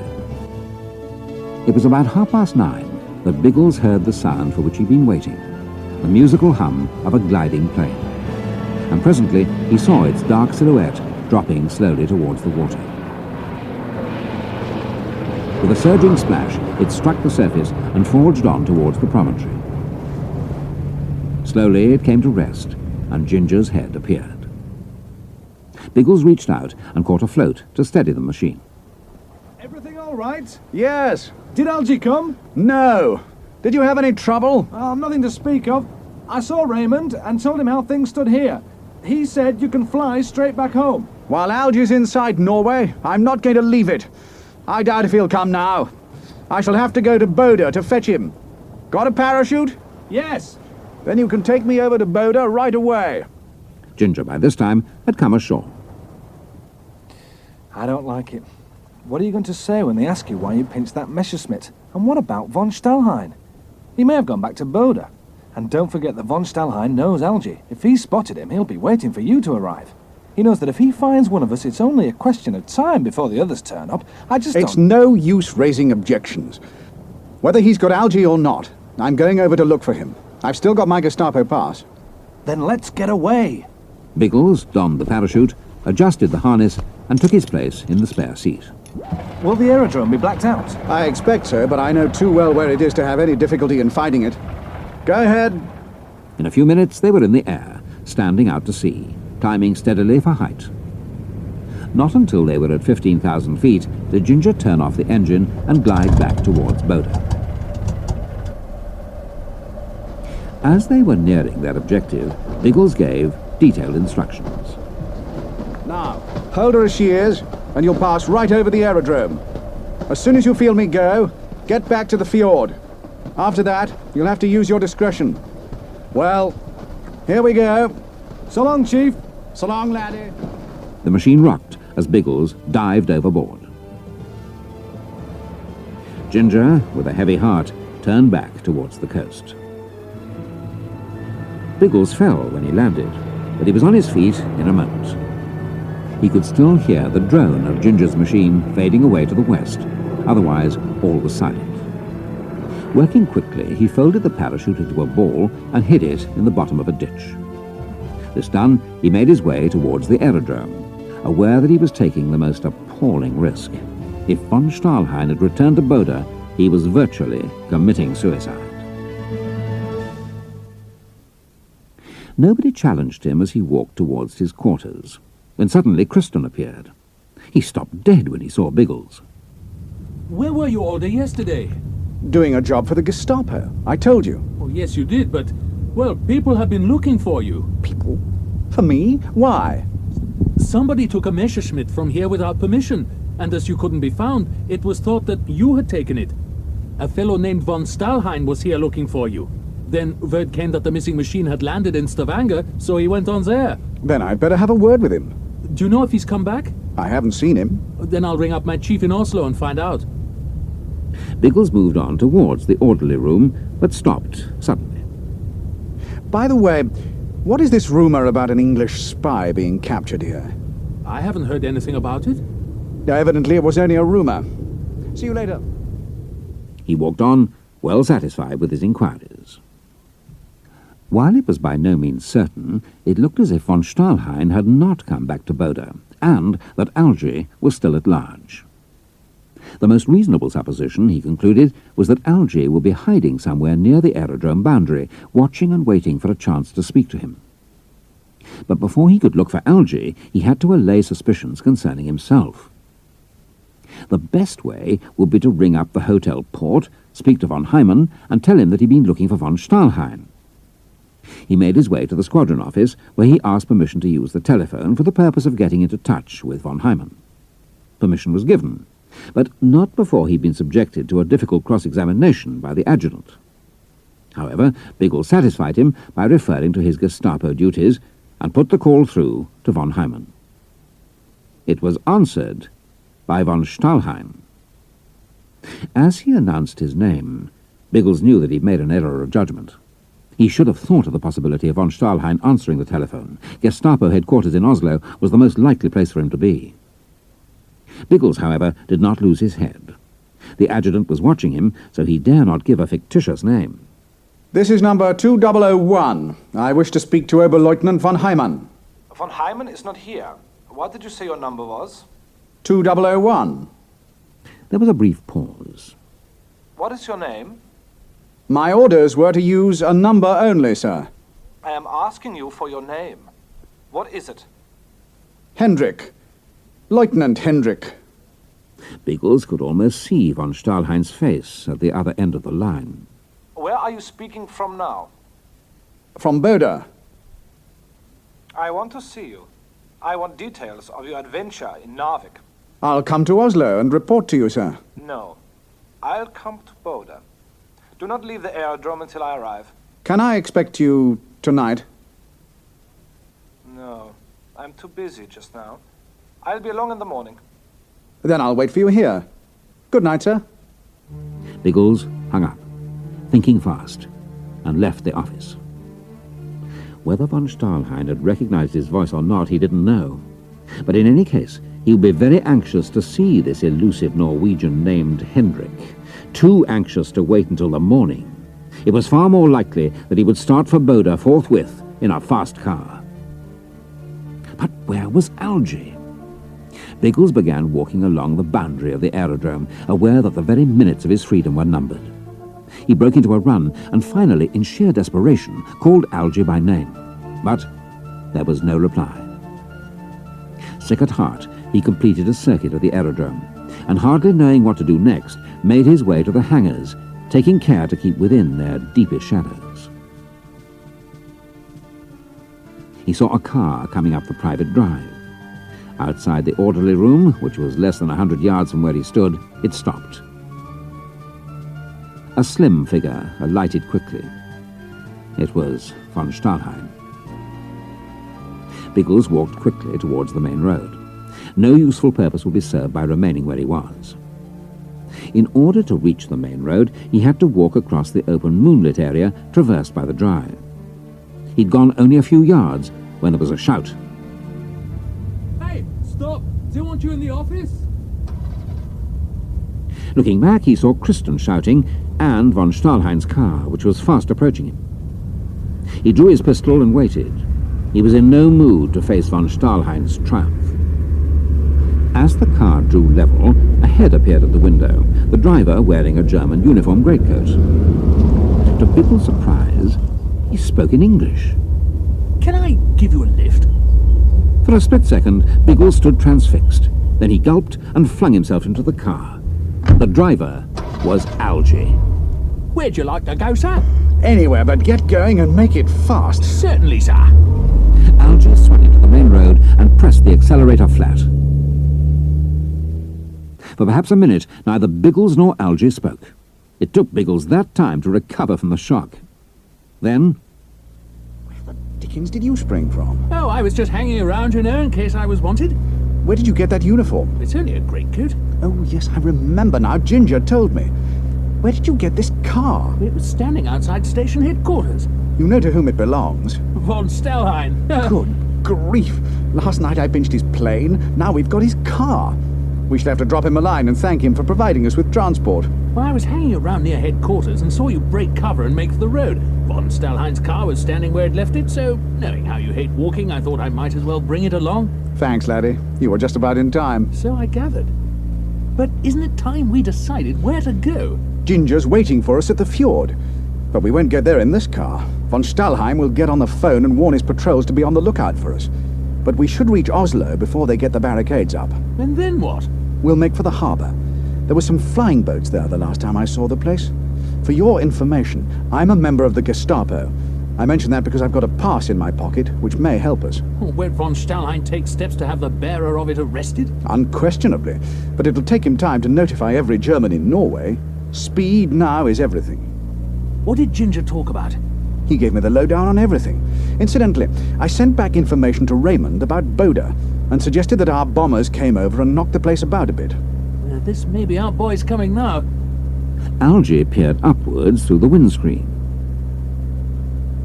The sky was ablaze with searchlights, and specks of flame marked the bursts of anti-aircraft gunfire. By jingo, you're right. Those are our fellows. They've come at a good moment. When they start dropping their loads, the people at Boda will have something else to think of besides telephoning Oslo about us. As they sped down the road, Biggles gave Algy a brief account of his recent adventures, and Algy described his. They were stopped only once at a crossroads, but the Gestapo pass worked, and it was evident the patrol knew nothing about the car being taken. At Oslo, Biggles guided Algy to the port, and thence to the lane from which he had watched von Stahlheim and Brandt emerge from Gestapo headquarters. This'll do. Stop here. They got out of the car and stood for a moment. Everything seemed quiet. Where are these planes you spoke about? Biggles' eyes explored the harbour, but not a single machine could he see. They've gone. What? It's true. The last time I was here, there were at least a dozen machines on the water. And there were also far more vessels here than there are now. Something must have happened. Wait here by the car. I'm going to find out what's going on. How? By walking across to those troops and asking them, or listening to their conversation. He was gone about 10 minutes, and when he returned, Algy protested. Yeah, don't leave me like that again. I can't speak German like you can. If I'd been questioned by anybody, I should have been sunk. Won't you find out anything? Yes, it seems that we've landed expeditionary forces just south of Bergen and at Trondheim. How far away is Bergen? The best part of 150 miles. That's a long way. How far is it to Ginger, to Fjord 21? About 30 miles farther north. Our nearest point of contact with our people is Bergen. We might try getting through that way. If we can't, we'll go on to Fjord 21. We shall have to go on there sooner or later anyway to make contact with Ginger. But since Bergen is nearer, we might get someone to fly up to the fjord with a message for Ginger. Yes, that sounds the best plan. Just a minute. Shh. A man in civilian clothes, with bent head as if deep in thought, was walking quickly along the pavement. Not until he drew level with the car did he raise his head and look Biggles in the face. Recognition was mutual and instantaneous. It was Brandt, no doubt on his way to the headquarters at the hotel port. Before the German could shout, Biggles' right fist flashed up in a vicious hook to the jaw. Brandt went over backwards. His head came into violent contact with the wall at the back of the pavement, and he lay still. The whole incident occurred in 2 seconds. Algy had stared at the proceedings with amazement. This fellow knows me, so help me to get him in the back of the car. They bundled the limp body into the rear seat, from where it slid in a heap to the floor. You get in the back and take care of him. I'll drive. I know my way about better than you do. Biggles got swiftly into the driving seat. Algy jumped in behind and slammed the doors. Well, what are we going to do with this fellow? We'll dump him at some lonely place miles from Oslo. Biggles drove into the night, heading north. After 20 miles, in a wild stretch of country, he stopped. We'll leave Brandt here. Well, Gestapo policy would be to bump him off and remove all risk of his setting the country onto us. Gestapo policy isn't ours. Let's get on. Leaving Brandt half sitting, half reclining against a rock, they re-entered the car and continued their journey.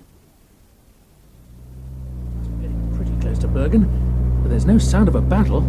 Yes, there's something funny about that.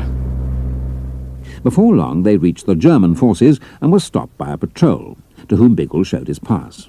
The German asked no questions, but startled Biggles. It's all over! Good news, eh? All over? What do you mean? The British have gone! We kicked them back into the sea! Good work. We're patrolling the coast northward. Will there be any difficulty about getting through? No. If you take the next turning to the right, it will take you out of the battle zone. Then turn left and you'll get further back onto the coast. Thank you. We'll try it. Biggles got back into the car and drove on.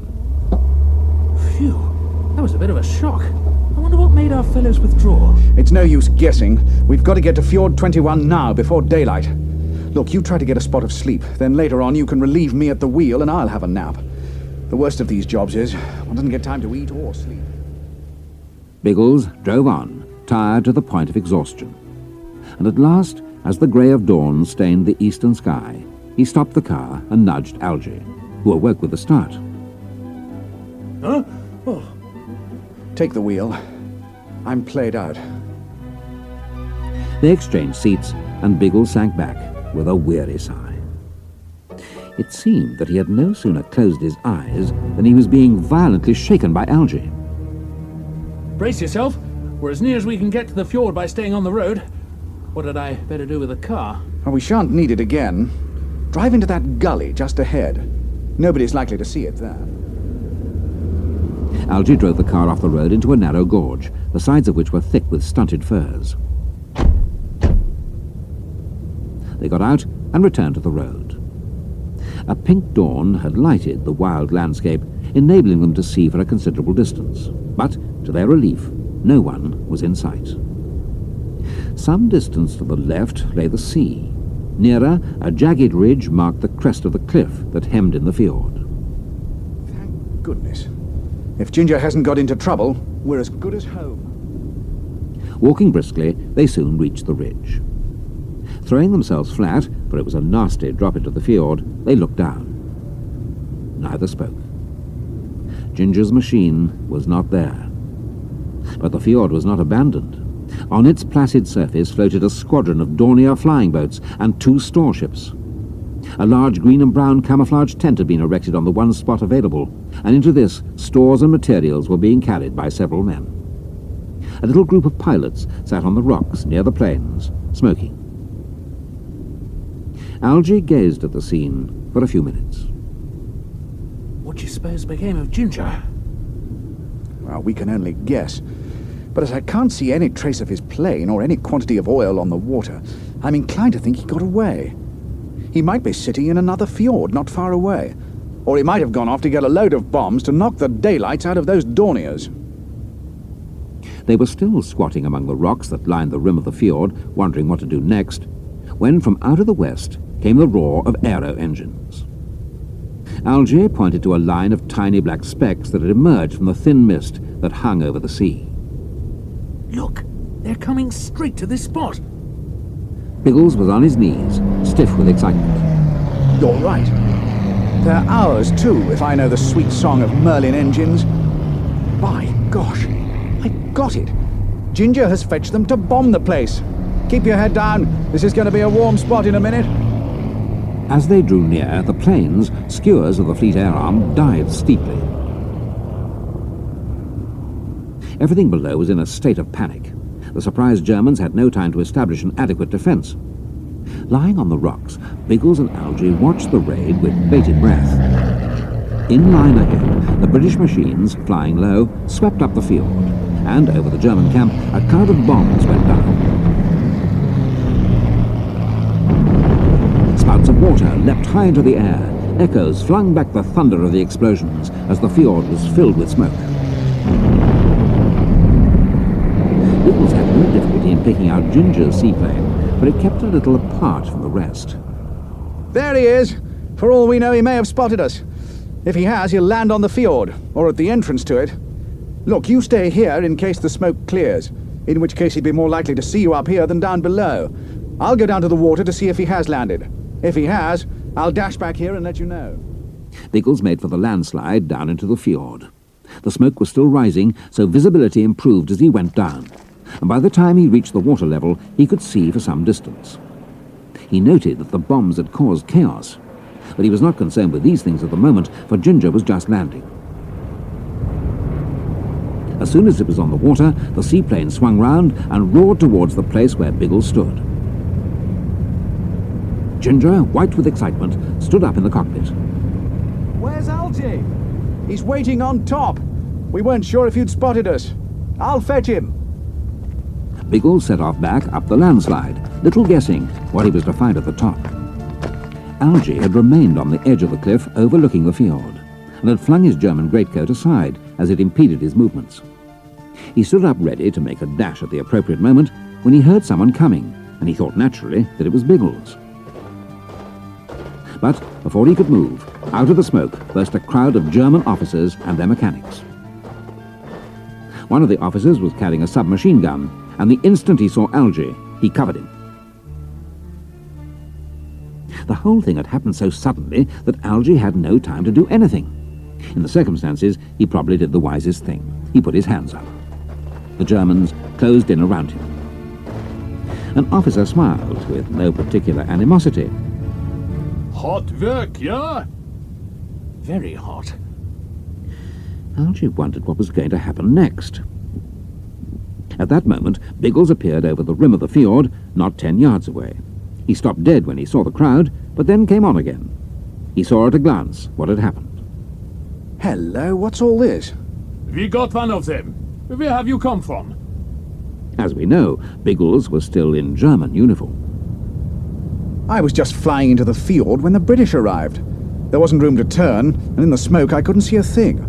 I managed to get down only to crash against the rocks and sink my machine. After that I saw about getting out of the way until the British had gone. Well, the British didn't waste any time in finding us and smoking us out, did they? What are you going to do with this prisoner? We shall have to take him with us to try and find a telephone to get in touch with headquarters. I'm afraid there will be trouble about this. We've got an important assignment. In that case, I'll come with you.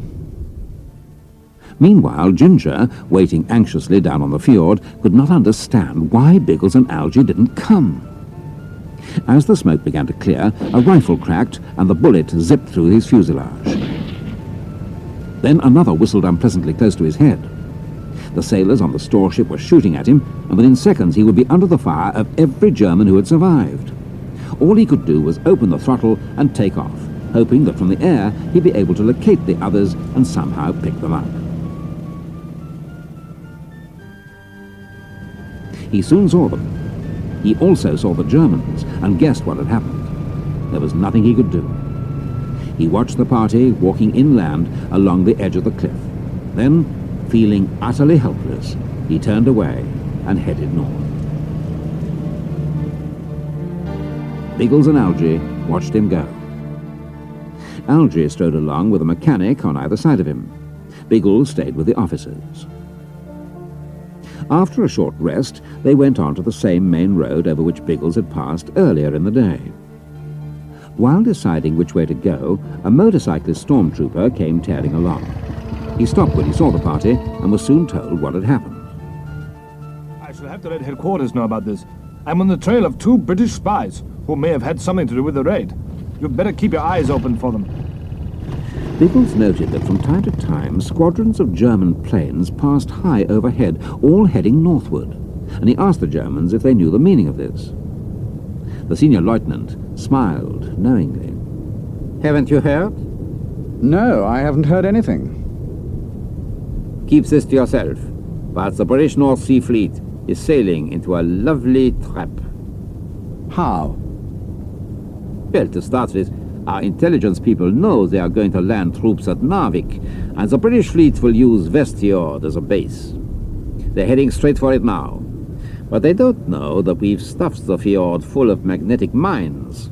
So when the ships sail in, there'll be one big bang, and that'll be the end of them. Meanwhile, the British troops won't know this. They'll attempt to land at Narvik, and then our planes will shoot them to bits. Our aircraft are concentrating up there now for that purpose. Biggles felt a cold hand settle over his heart. You're quite certain about this fjord, West Fjord, being full of mines? I ought to be. My squadron put them there. Biggles smiled, but there was no humor in his eyes, for this staggering piece of news and its deadly significance altered all his ideas. The only thing that mattered now was getting a warning to the Royal Navy and to the commander of the troops bound for Narvik. I believe 2 of your planes escaped when the raid started. Do you think they'll come back? Almost certain to. In that case, I think we'd better get back there. The planes would at least enable us to get into touch with headquarters. I think you're right, sir. What about the prisoner? Keep him with us. If a plane comes into the fjord, we may be able to get rid of him then, either by flying him up to Trondheim or by sending him to Oslo. Yes, that seems to be the best plan. They set off back towards the fjord. When they got there, things had more or less settled down, although there was a fair amount of wreckage floating on the water. Biggles surveyed the fjord and saw that no aircraft had arrived yet. The lieutenant declared that it could only be a matter of time before something or somebody arrived, for news of the raid must by then have reached Trondheim or Oslo. It was a reasonable assumption, and the party made its way to the others on the rocky beach, where the raid was discussed with those who'd remained at the fjord. Algy, under guard, sat a little apart from the others. Biggles, of course, mixed freely with the Germans. This state of affairs lasted for about an hour. Then a Dornier flying boat landed and taxied up to the beach, where it was made fast. The pilot came ashore to be greeted with a volley of questions. Where have you been? Oslo, to report to the raid. They sent me back with orders that we are to stand fast here until they send new machines. Biggles was staring at the pilot in alarm, but it was none other than Schaffer, the officer whom he had first met at Narvik and who had afterwards flown him to Boda. In fact, it was Schaffer's uniform that he was still wearing. And at that moment, Schaffer saw him. An extraordinary expression crossed his face. What are you doing here? I deserve all you must have thought of me for not returning your uniform. As you see, I'm still wearing it, but to tell the truth, I've been so rushed since I last saw you that I haven't had time to see about getting it back to you. Schaffer still gazed at Biggles with a peculiar expression on his face. What Biggles didn't know was the extent of the hue and cry that had been started for him, and that every German agent and patrol in Norway was looking for him, although he dimly suspected something of the sort must have happened. Schaffer walked a short distance away, taking the other officers with him. These he engaged in earnest conversation, and from covert glances thrown in his direction, Biggles knew that he was the object of the discussion. He was not told the result of the conference, but was able to form an idea of it when he noticed that two of the airmen, armed with rifles, were never far away from him. And when a little while later Schaffer came over and told him, with affected nonchalance, that he was flying to Oslo and invited him to go with him, Biggles understood the general scheme. Biggles answered at once that he'd be glad to go. He could not very well do otherwise. In that case, we'll take off right away. As these words were spoken, Biggles saw Algy being taken along the beach towards the supply ship, which was evidently to be his temporary prison. Not a very desirable one, but it was loaded with petrol and ammunition. Biggles told Schaffer that he was ready to move off. He still had one card up his sleeve. Schaffer did not know that he was a pilot. Schaffer led the way towards the aircraft. Where would you like to sit? Well, I'm a bit nervous of these things, you know. If it's all the same to you, I'd like to sit beside you. He had noted that there was side-by-side seating in the Dornier, but only one set of controls. Schaffer agreed readily, and they took their places. The machine was cast off, and Schaffer taxied out to the middle of the fjord to take off. There's a chance that we may run into hostile aircraft. If we do, just sit tight and leave things to me. You bet I will. I'm afraid I shouldn't be of much use. Schaffer opened the throttle. The flying boat sped across the water and rose like a bird into the air. For a little while, the pilot held the machine straight, climbing steeply for altitude, and then banked round in the direction of his destination. No sooner were they out of sight of the fjord than Biggles opened the proceedings by very gently taking Schaffer's revolver from its holster. He felt that if he disarmed the German, it would make his task easier. He was in the act of putting the revolver into his own pocket when Schaffer happened to glance round. He saw at once what was happening. Fear and anger leapt into his eyes. What are you? I'm sorry, Schaffer. I must ask you to let me have this machine. I should be sorry to have to hurt you, so I hope you'll be reasonable about it. Schaffer had turned as white as a sheet, and his eyes blazed. Then I was right. You are a spy, only by force of circumstances. Actually, like you, I'm a pilot. Please, vacate your seat. I will not. Schaffer snarled, and abandoning the controls, he flung himself at Biggles in such a fury that Biggles was taken by surprise. Before he could prevent it, Schaffer's left hand had caught him by the throat, forcing him back into his seat. The machine plunged and then reared up like a frightened horse. Look out, you fool! You'll kill us both!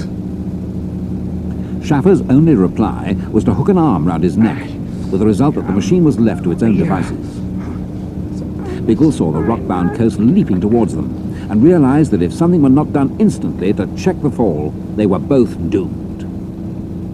Biggles grabbed the joystick and eased the machine out to level flight. It finished only a few hundred feet above the cliffs. Schaffer was panting with rage and exertion, ready to resume the struggle. But Biggles had had enough. Satisfied that the machine was trimmed to fly straight, he whipped out the revolver and covered the German.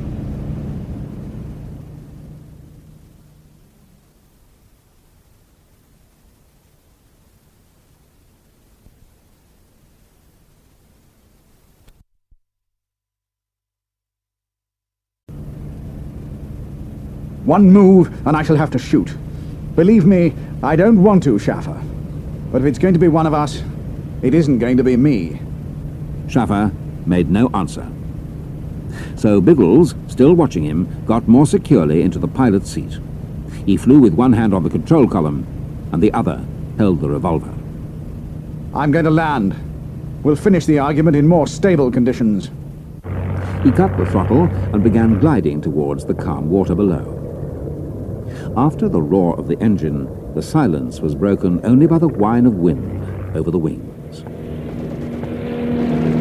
100 feet above the water, the silence was burst by the vicious clatter of machine guns. A stream of bullets struck the hull. Glass flew from the instrument board and splinters of 3-ply from the fuselage. To examine the sky, to locate the attacker, would be to invite fresh trouble from Schaffer. So, Biggles steepened his dive. The Dornier, now within 50 feet of the water, was wobbling on the verge of another stall. Schaffer staggered to his feet as the keel kissed the water. The flying boat surged to a standstill, while from outside came the roar of an aero engine. Biggles saw that they'd come to rest within 50 yards of the shore. Opening the throttle a little, he urged the machine nearer to it and turned to Schaffer. Can you swim? Yes. Then get going. It isn't far.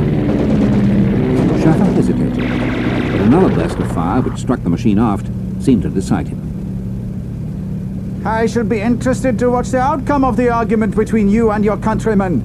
We shall meet again. Perhaps, after we've won the war. Look me up at the Aero Club. I'll stand you a dinner in return for the use of your uniform. Schaffer nodded curtly and jumped into the water. Biggles flicked the throttle open and taxied away towards more open water. He was soon in a position to take off, but before doing so, he looked out to ascertain the nature of the British machine that was attacking him. He gasped when he saw it, but he recognized it at once. It was Ginger's seaplane. To say that Biggles was shaken would be to put it mildly. But the fact that Ginger was in the other machine made no difference to the situation, as Ginger would naturally take him for an enemy. Biggles' problem was how to get away, but he couldn't engage in a fight with a British plane. With his heart in his mouth, he looked up to see Ginger preparing to attack him again. But that was not all Biggles saw. High up behind Ginger's machine was a line of black specks, specks that grew larger even as he watched them. There was no need to look twice to see what was happening. Ginger, intent on his quarry, had allowed himself to be surprised by a German patrol. The result was a foregone conclusion. For the newcomers were Messerschmitt 109s, and there were 8 of them. Ginger's seaplane was outclassed as well as outnumbered. Sick at heart, Biggles threw open the cockpit cover and stared up at the circling machines. It could hardly be called a combat. Time and time again the Messerschmitts darted in, their guns spurting flame at the luckless seaplane. Soon black smoke was pouring from its engine, and it went into a steep side-slip towards the sea. At 2,000 feet, flames licked out through the smoke. Ginger appeared, and for a moment stood poised on the fuselage. Then he jumped clear. For 1,000 feet, he dropped like a stone, slowly turning over and over as he fell.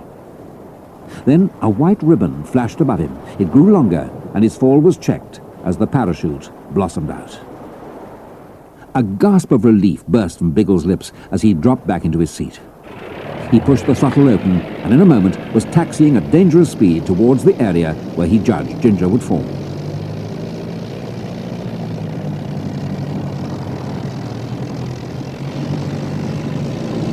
Biggles never forgot the expression on Ginger's face as he dragged him into the machine. Ginger collapsed in a heap on the floor of the cockpit, far too gone to speak. He could only gasp and get rid of vast quantities of seawater. For a moment, Biggles let him lie there. He climbed up on his center section and waved his arms to signal to the circling Messerschmitts that their assistance was no longer needed, and they sped away to the south. Happening to glance towards the shore, Biggles saw a solitary figure standing on the edge of the cliff that frowned down on the strip of beach. He knew it could only be Schaffer, who must have chosen this grandstand to watch the end of the affair. Biggles waved a friendly greeting. Schaffer waved back and disappeared over the brow of a hill. Who the deuce are you waving to? Algy? Ginger dragged himself into a sitting position. No, a friend of mine. A German named Schaffer. Not a bad chap when you get to know him. This is his uniform I'm wearing. And incidentally, this is his plane. He'll have a tale to tell when he gets home. He's not the only one. So it was you I was trying to shoot down? Yes. Are you hurt? No, but I'm wet and I'm cold and tired and hungry. What about going home? I'm fed up with this. What's going on anyway? Where's Algy? He's a prisoner in a storeship in the fjord. Oh, wizard. There are 2 things we've got to do immediately. Only 2? And what are these 2 things we've got to do? First, get a message to the Admiralty. Second, Get Algy out of the clutches of the Nazis. Okay, go ahead. I can't think anymore. I'm afraid you'll have to try. Biggles described the trap into which the British fleet was steaming. We've got to move fast. Schaffer is ashore, and while he's got some way to go, I expect he'll make for the fjord. You put me ashore somewhere near the fjord, and then go and warn the fleet about the trap. I'll try to get hold of Algy. How am I going to get near the fleet in this swastika-painted kite? They'll shoot me to bits as soon as I show up. That's a little problem you'll have to work out for yourself. Thank you. Where shall I put you ashore? Fly along the coast for about 20 miles. Then, anywhere will do. How shall I get in touch with you? I shall make for the fjord and try to make contact with Algy. You'll have to come back and pick us up. If I get Algy away, we shall stick to the coast. You'll have to try to spot us. There's no other way. We'll make a smoke signal if we can. Now, get going or it'll be dark, and then you'll have a job to find our ships. Ginger took off and headed north, keeping close to the coastline. After 10 minutes, he landed near the entrance to a tiny fjord, into which he taxied. This'll do fine. Biggles clambered from a wing onto the rocks. So long. Don't forget that everything depends on you now. Biggles watched him take off, and then, making his way to the top of the cliff, he turned towards Fjord 21.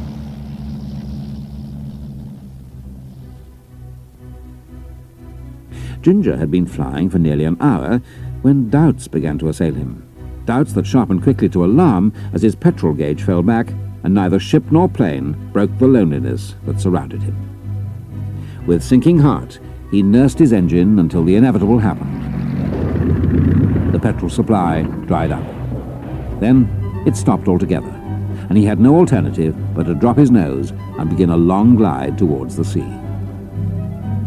When finally he was compelled to land, he was in the grip of despair. There was absolutely nothing he could do except climb onto the center section and stare dumbly into the leaden darkness that surrounded him. Except for the gentle slap of wavelets, silence reigned. How long he sat there, he had no idea. But he reckoned that it was approaching midnight when he heard a faint distant sound that set the blood coursing through his veins. It was the dull, methodical beat of a heavy engine. The sound grew louder as the minutes passed, implying that a vessel was approaching. But as it showed no lights, and he had none either, he was well aware that unless the vessel passed within hailing distance, he would not be seen. Should he hail, or should he not? If the vessel turned out to be British, all would be well.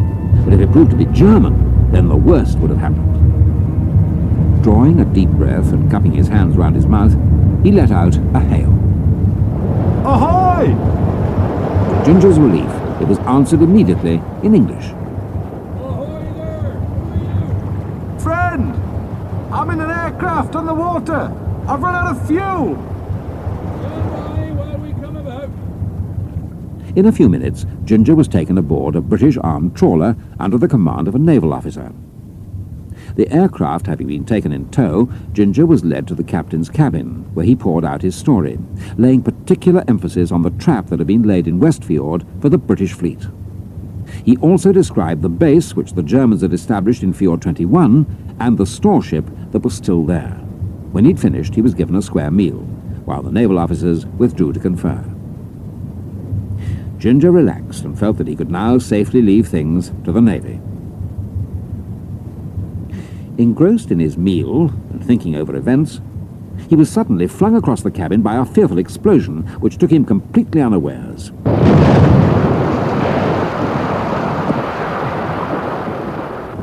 Instantly, all the lights went out. He picked himself up and made his way, not without difficulty, for the trawler had taken on a heavy list, to the deck.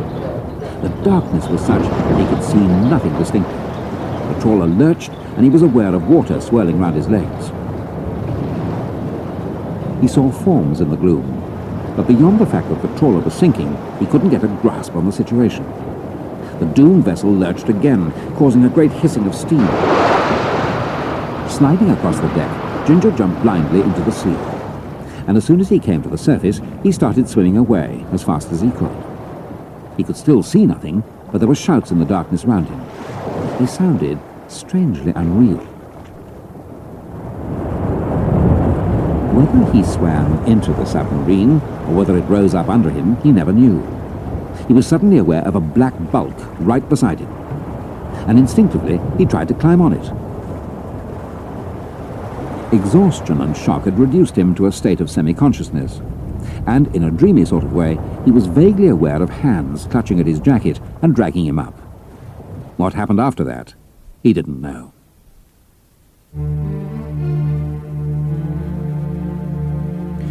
After he had watched Ginger out of sight, Biggles made his way cautiously to the fjord. From the edge of the cliff, he looked down, but all was shrouded in darkness, and except for a cluster of lights near the stranded storeship, whence came the noise of hammering, he could see nothing. It was towards this ship that Algy had been led, so he assumed and hoped that he would still be in it. All his plans for rescue depended on that one fact. Biggles made his way down the landslide without any great difficulty, and with extreme caution reached the water level. He then had to make his way along it to the rock on which the ship was beached. Looking along the beach, he could just make out the silhouette of a Dornier flying boat riding at anchor a few yards from the shore, and he noted its position carefully. What concerned him now was the fact that the ship lay a short distance out. In order that the sailors could get to and fro, an improvised gangway had been erected and was in constant use. Biggles decided that he would only risk the gangway if he could find no other means of getting on board. Moving nearer, he was delighted, but not altogether surprised, to see on the water, close to the narrow strip of beach, a small, inflated, collapsible canoe. Standard equipment in all German seagoing aircraft. Biggles felt that this would serve his purpose admirably. The fact that it was dark simplified his task. He worked his way along the beach, drawing ever closer to his objective, till at last he slipped quietly into the frail craft and pushed himself clear. Any slight noise that he made was drowned in the hammering that was going on. Picking up the paddle, he worked his way round to the far side of the ship, from which he could not be seen from the beach. The next step was to discover, if possible, the cabin in which Algy was confined. He spent nearly half an hour working up and down the side of the vessel, trying each porthole in turn, but it was all in vain. And finally, he was compelled to conclude that no further progress could be made unless he actually went on board the ship. This he now determined to do. A rope ladder hung conveniently from the rail, and in a moment he'd swung a leg over the bulwarks and was aboard. Not a soul was about. A ventilator offered a handy hiding place, but he'd not taken more than 2 paces towards it when a voice spoke. Welcome on board, Herr Bigglesworth. Biggles spun round. Menacing him from half a dozen places were as many weapons. He recognized the voice only too well. It was that of Erich von Stahlhain. The German stepped forward. We were expecting you. In fact, I was so sure that you'd come that I arranged for a boat to be convenient and for a rope ladder to enable you to get aboard. So you see, my friend, we can do a little planning, as well as you. I'll be more careful on future occasions. It is unlikely that there will be any future occasions. It has always been a source of irritation to me that at least one of you was at large, even although I held the other two. But now I have you all in the net together. You cannot imagine the satisfaction that it gives me. Biggles did not understand. Von Stahlhain spoke as if he held Ginger, too. The German paused to fit a cigarette into a long holder and continued calmly. Your young friend with the difficult name, Hebblethwaite, you will be sorry to learn, had the misfortune to fall into the sea, where he would certainly have drowned, had it not been for the timely arrival of one of our submarines, which rescued him. The commander of the submarine who picked him up signaled to his base for instructions, so, naturally, I asked for him to be brought here. Presently you will all be together, when you will be able to ascertain, perhaps, how and where your plan went wrong. How would you like to have a chat with Lacey? Thanks. I'm sorry Hebblethwaite is not here yet, but when he comes shortly I'll send him down to join you. I'm sure he will be overjoyed to see you again, though of course the reunion will be for a short time only, but I can give you until morning to write any last messages that you may wish to send. Colonel Raymond, for example, will doubtless be anxious to hear from you, unless he's too overwhelmed by the disaster which by that time will have overtaken the British naval forces operating on the Norwegian coast. After your recent feverish activities, carried out, I must confess, with your customary initiative and zeal, you must be weary. Come below and join Lacey. We'll have that pistol of yours, if you don't mind. The cabin in which Algy was confined turned out to be in the middle of the ship. An armed sentry was on duty outside the door. The cabin was lighted by a single, unprotected electric light globe. A friend of yours to see you. Algy jumped up when he saw Biggles. Hello? I expected you'd be along. Von Stahlhain screwed his monocle into his eye. Well, I shall have to leave you to now. Make the most of your time. The fjord will be abandoned first thing in the morning, but you will not be coming with us. Oh yes, your young friend will be joining you shortly. Von Stahlhain went out. The door was bolted on the outside, and the sentry resumed his pacing up and down. Biggles seated himself on the bunk. So, here we are. What happened? Biggles explained, and then concluded. It's this business of the fleet that upsets me more than anything. Ginger might have delivered the message and then started back to pick us up, hoping that we'd got away. No, it doesn't somehow strike me as being the answer. If he was picked up by a U-boat, he must have been in the water, and had all been well, he wouldn't have been in that position. No doubt he'll tell us how it happened when he arrives. Not that it matters very much now. Von Stahlhain has got us in a nasty jam, and it'd be foolish to deny it. I gather from what he told me that he intends to, dispose of us in the morning. That, I imagine, is his idea. But it isn't mine. Morning is a long way off. Let's have a look round to see if there's any way out of this den. They made a survey of the cabin. There were only 2 exits. The door, which was bolted and guarded by a sentry, and a skylight which they had no means of reaching, and in any case seemed to be fastened from the outside. The only fitment was a bunk at one end of the cabin, with a mattress on it, together with a rather dirty sheet and an old brown blanket. Biggles looked at them reflectively. There's only one way out of this room, and that's the way we came in, through the door. It's not likely to be opened. It'll be opened when Ginger arrives. Yes, but he'll have an escort of at least 2 or 3 armed men with him. We can hardly take them on with our bare fists. The worst that can happen is that we shall be shot. And as we shall be shot in any case if we don't get away, we've nothing to lose if we fail. So I'm going to see about getting out. What, now? Certainly. There's only one sentry on duty. We'll tackle him first. Biggles took up a position immediately under the electric light bulb. Switch off the light. I don't want to electrocute myself. Algy crossed to the switch and turned off the light. What on earth are you doing? It's all right. I've got what I wanted. It's the electric flex. What are you going to do with that wire? I'll show you. Now lie here, just inside the door, and groan. Algy did as he was told. Oh! Biggles waited until he heard the sentry's footsteps approaching, and then hammered on the door. The sentry stopped. What is it? My friend is ill. I think he's dying. Algy's groans seemed to confirm his statement. A key scraped in the lock, and the German looked in, bayonet at the ready. He was taking no risks. What's happened to the light? It went out. The sentry took a pace nearer to Algy. What's the matter with you? Biggles jumped like a cat, slipped the noose over the man's head, and in a single jerk pulled it taut round his bare throat, cutting short the cry that rose to his lips. The rifle clattered to the floor. Shut the door. Algy jumped to the door and closed it. Biggles forced the sentry to the floor. Keep still or I'll choke you. Algy, get that sheet. Tear it into strips and tie him while I hold him. Buck up. I don't want to kill the wretched fellow.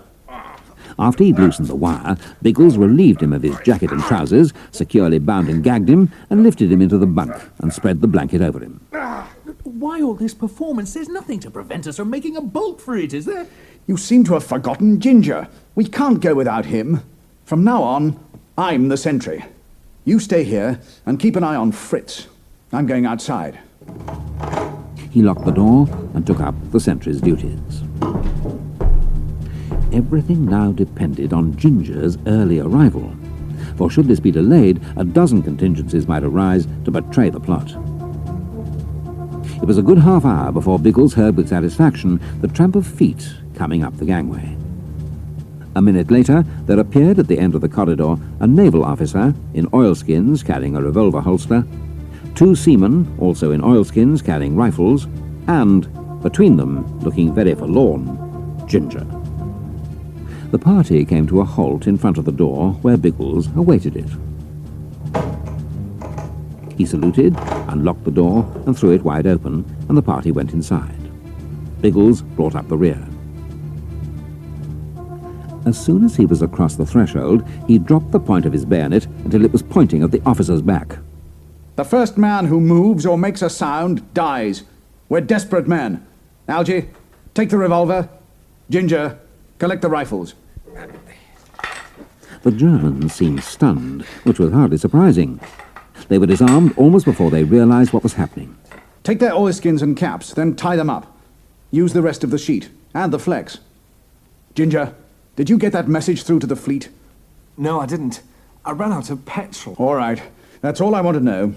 We've got to get that message through somehow. And there's only one way. 100 yards along the beach, there's a Dornier flying boat. One of us at least should reach it. In these oilskins and caps, we ought to pass for the escort returning ashore, having delivered the prisoner. We'll try to bluff our way through. He put on the officer's oilskins and cap. The others followed suit with the remaining garments, and with Biggles at the head, they marched along the corridor and up to the deck, and straight onto the gangway where a guard stood on duty. The night was cloudy, so it was not until he was almost within touching distance of the guard that Biggles saw, near the stern in the dim glow of a partly obscured lamp, two men. One was von Stahlheim, the other appeared to be the captain. Biggles didn't alter his pace. The man on duty stiffened to attention as he passed and said nothing. They went on down the narrow gangway to the rocks, which were deserted. They paused for a moment to get their bearings, and in the silence heard von Stahlheim speak to the man at the head of the gangway. Did someone go ashore just then? Yes, sir. It was the guards that brought the prisoner aboard. I wanted to speak to that officer. We've got to get a move on. Any minute he'll discover that his birds have flown. We'll make for the aircraft. Keep close and don't make any noise unless it becomes necessary. They walked quickly along the beach to the point where the air squadron was stationed. Within seconds, there was a shout from the boat, now some 70 or 80 yards away. Stop those men! A sentry loomed up in the darkness. Halt! Who goes there? Moving like lightning, Biggles grabbed the sentry's rifle with his left hand and brought the butt of his revolver down on his head. The sentry collapsed like a wet blanket. By this time, there was a commotion on the boat. Von Stahlheim's voice, shrill with anger, could be heard above others. Run for it! Biggles sprinted along the beach until they were opposite the Dornier, which was anchored a few yards out, plunged into the water, and was wet to the waist by the time he reached the cabin door. He ran forward and hauled up the anchor while the others clambered aboard. Algy, you take the center gun turret. If there's no machine gun, use your rifle. Ginger, watch the shore. Tell me what happens. They're manning the searchlight. Use your rifle if you have to. With that, Biggles dropped into the pilot's seat, switched on the petrol and ignition, and felt for the starter. The engine was cold, and nothing happened. Biggles tried again. Still, nothing happened. Ginger's rifle spat, followed by the crash of a machine gun somewhere close at hand. And in the middle of the pandemonium, the engine came to life. Simultaneously, several shots were fired at the machine. Ginger staggered back and flopped down, grabbing his shoulder. They've got me. Go on. It's only my shoulder. Algy's gun, playing a vicious tattoo on the enemy, was drowned in the roar of the engine as Biggles opened the throttle. The Dornier surged forward across the smooth surface of the fjord. We're away. But Biggles was not so sure. He couldn't see a thing. Suddenly the searchlight came on, and the beam, sweeping low across the water, came to rest on the flying boat, dazzling him. It was only possible to take off straight down the center of the fjord. So, knowing the position of the searchlight, he swung the aircraft round until it was facing what he hoped was the right direction and pushed the throttle wide open. Shots were striking the machine, as peering through the windscreen into the blackness ahead, he held the joystick forward and waited. The stick tightened as the Dornier gathered flying speed. He gave it another few seconds to be on the safe side, and then took it off the water. Have a look at Ginger. He's been hit. There ought to be a first aid outfit on board. Algy disappeared into the cabin and presently came back with the outfit. I've got it.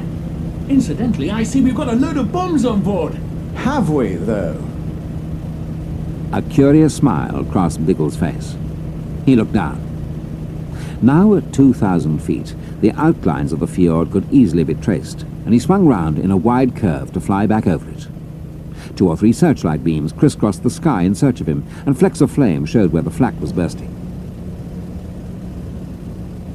With his eyes on the target, his hand moved to the bomb release, and the load of high explosive went hurtling down to burst with a glare that lit up the sky like lightning.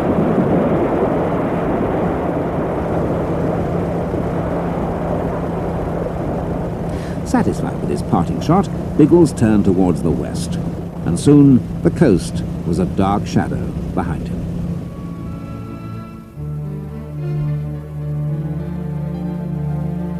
He was now faced by 2 problems. First, to warn the fleet of its danger, and the second to get home in a German plane without being shot down by British anti-aircraft defences. As he had no idea of the position of the fleet, he resolved to go straight on towards England, from where a radio message could be sent to stop the fleet. If he passed a patrol ship on the way, he would try to land near it and get the skipper to send an all-important warning. Algy, having got Ginger comfortable, joined Biggles in the cockpit. How is he? Not bad. The bullet got him just under the collarbone. Should be all right after a few days in hospital. How are we going to get down on the carpet without being shot to bits by our own people? I've been thinking the same thing. No torches or anything back there, are there? No, a parachute and a few flares, but that's all. If you can get over the coast, I wouldn't mind jumping and warning them that we're... No use. It'll take too long. We'd probably get shot down crossing the coast anyway. How about landing on the water if it isn't too rough? And find ourselves in the middle of the main minefield? It runs right down the coast, you know. No, our best chance is to risk everything and go right on. Unless we spot a ship on the way. If we do, it'll shoot at us. In that case, we'll pretend to be hit and land on the water. Then we should be picked up. Let's have a look at the water for a start. Biggles took the Dornier down to a few hundred feet, and in the light of a parachute flare saw that the sea was comparatively calm. But the flare was seen by other eyes too, for almost at once, no great distance away, a searchlight stabbed the sky.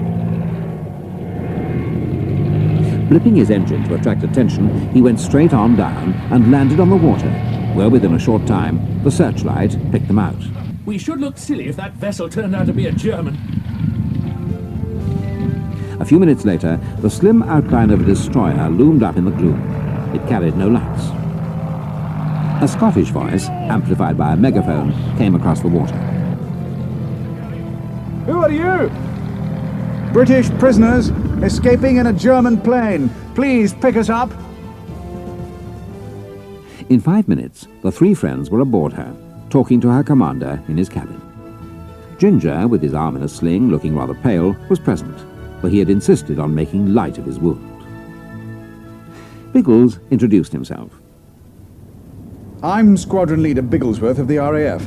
These are 2 of my officers. We've just come from Norway. I say, aren't you the fellows who got the message through to the fleet warning it to keep out of Westfjord? You mean the fleet's all right? You bet it is. Phew, that's a relief.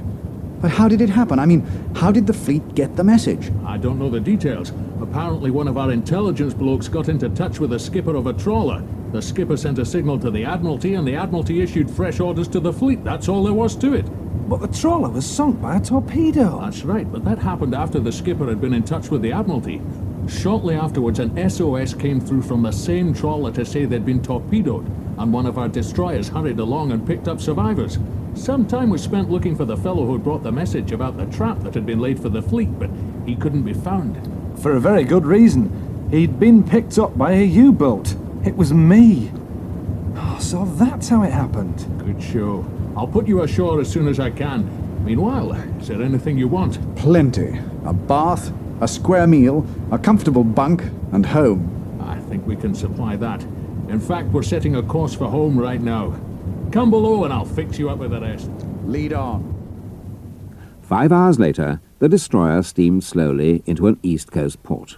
The comrades, washed and refreshed by a short sleep, watched the landing jetty creep nearer. Do you see what I see? I think so. You mean Colonel Raymond? I expected that he'd be here. I got the skipper to send a signal saying that we were aboard. As the destroyer was made fast, Colonel Raymond came briskly across the gangway. Welcome home. Between ourselves, I was just beginning to wonder if you ever would get home. You didn't wonder about that as much as we did. If you've come here to say that something, somewhere, is waiting to be done, then I'll tell you right away that you've come to the wrong place. Oh dear, sorry to hear that. Then you had got something on your mind. Yes, as a matter of fact, I had a little idea. I've got my car here. I thought perhaps a bite of dinner at the Savoy? Biggles caught him by the arm. That's different. If that's the next mission, let's get right along. When you hear what we've got to tell you, I think you'll agree that we've earned it.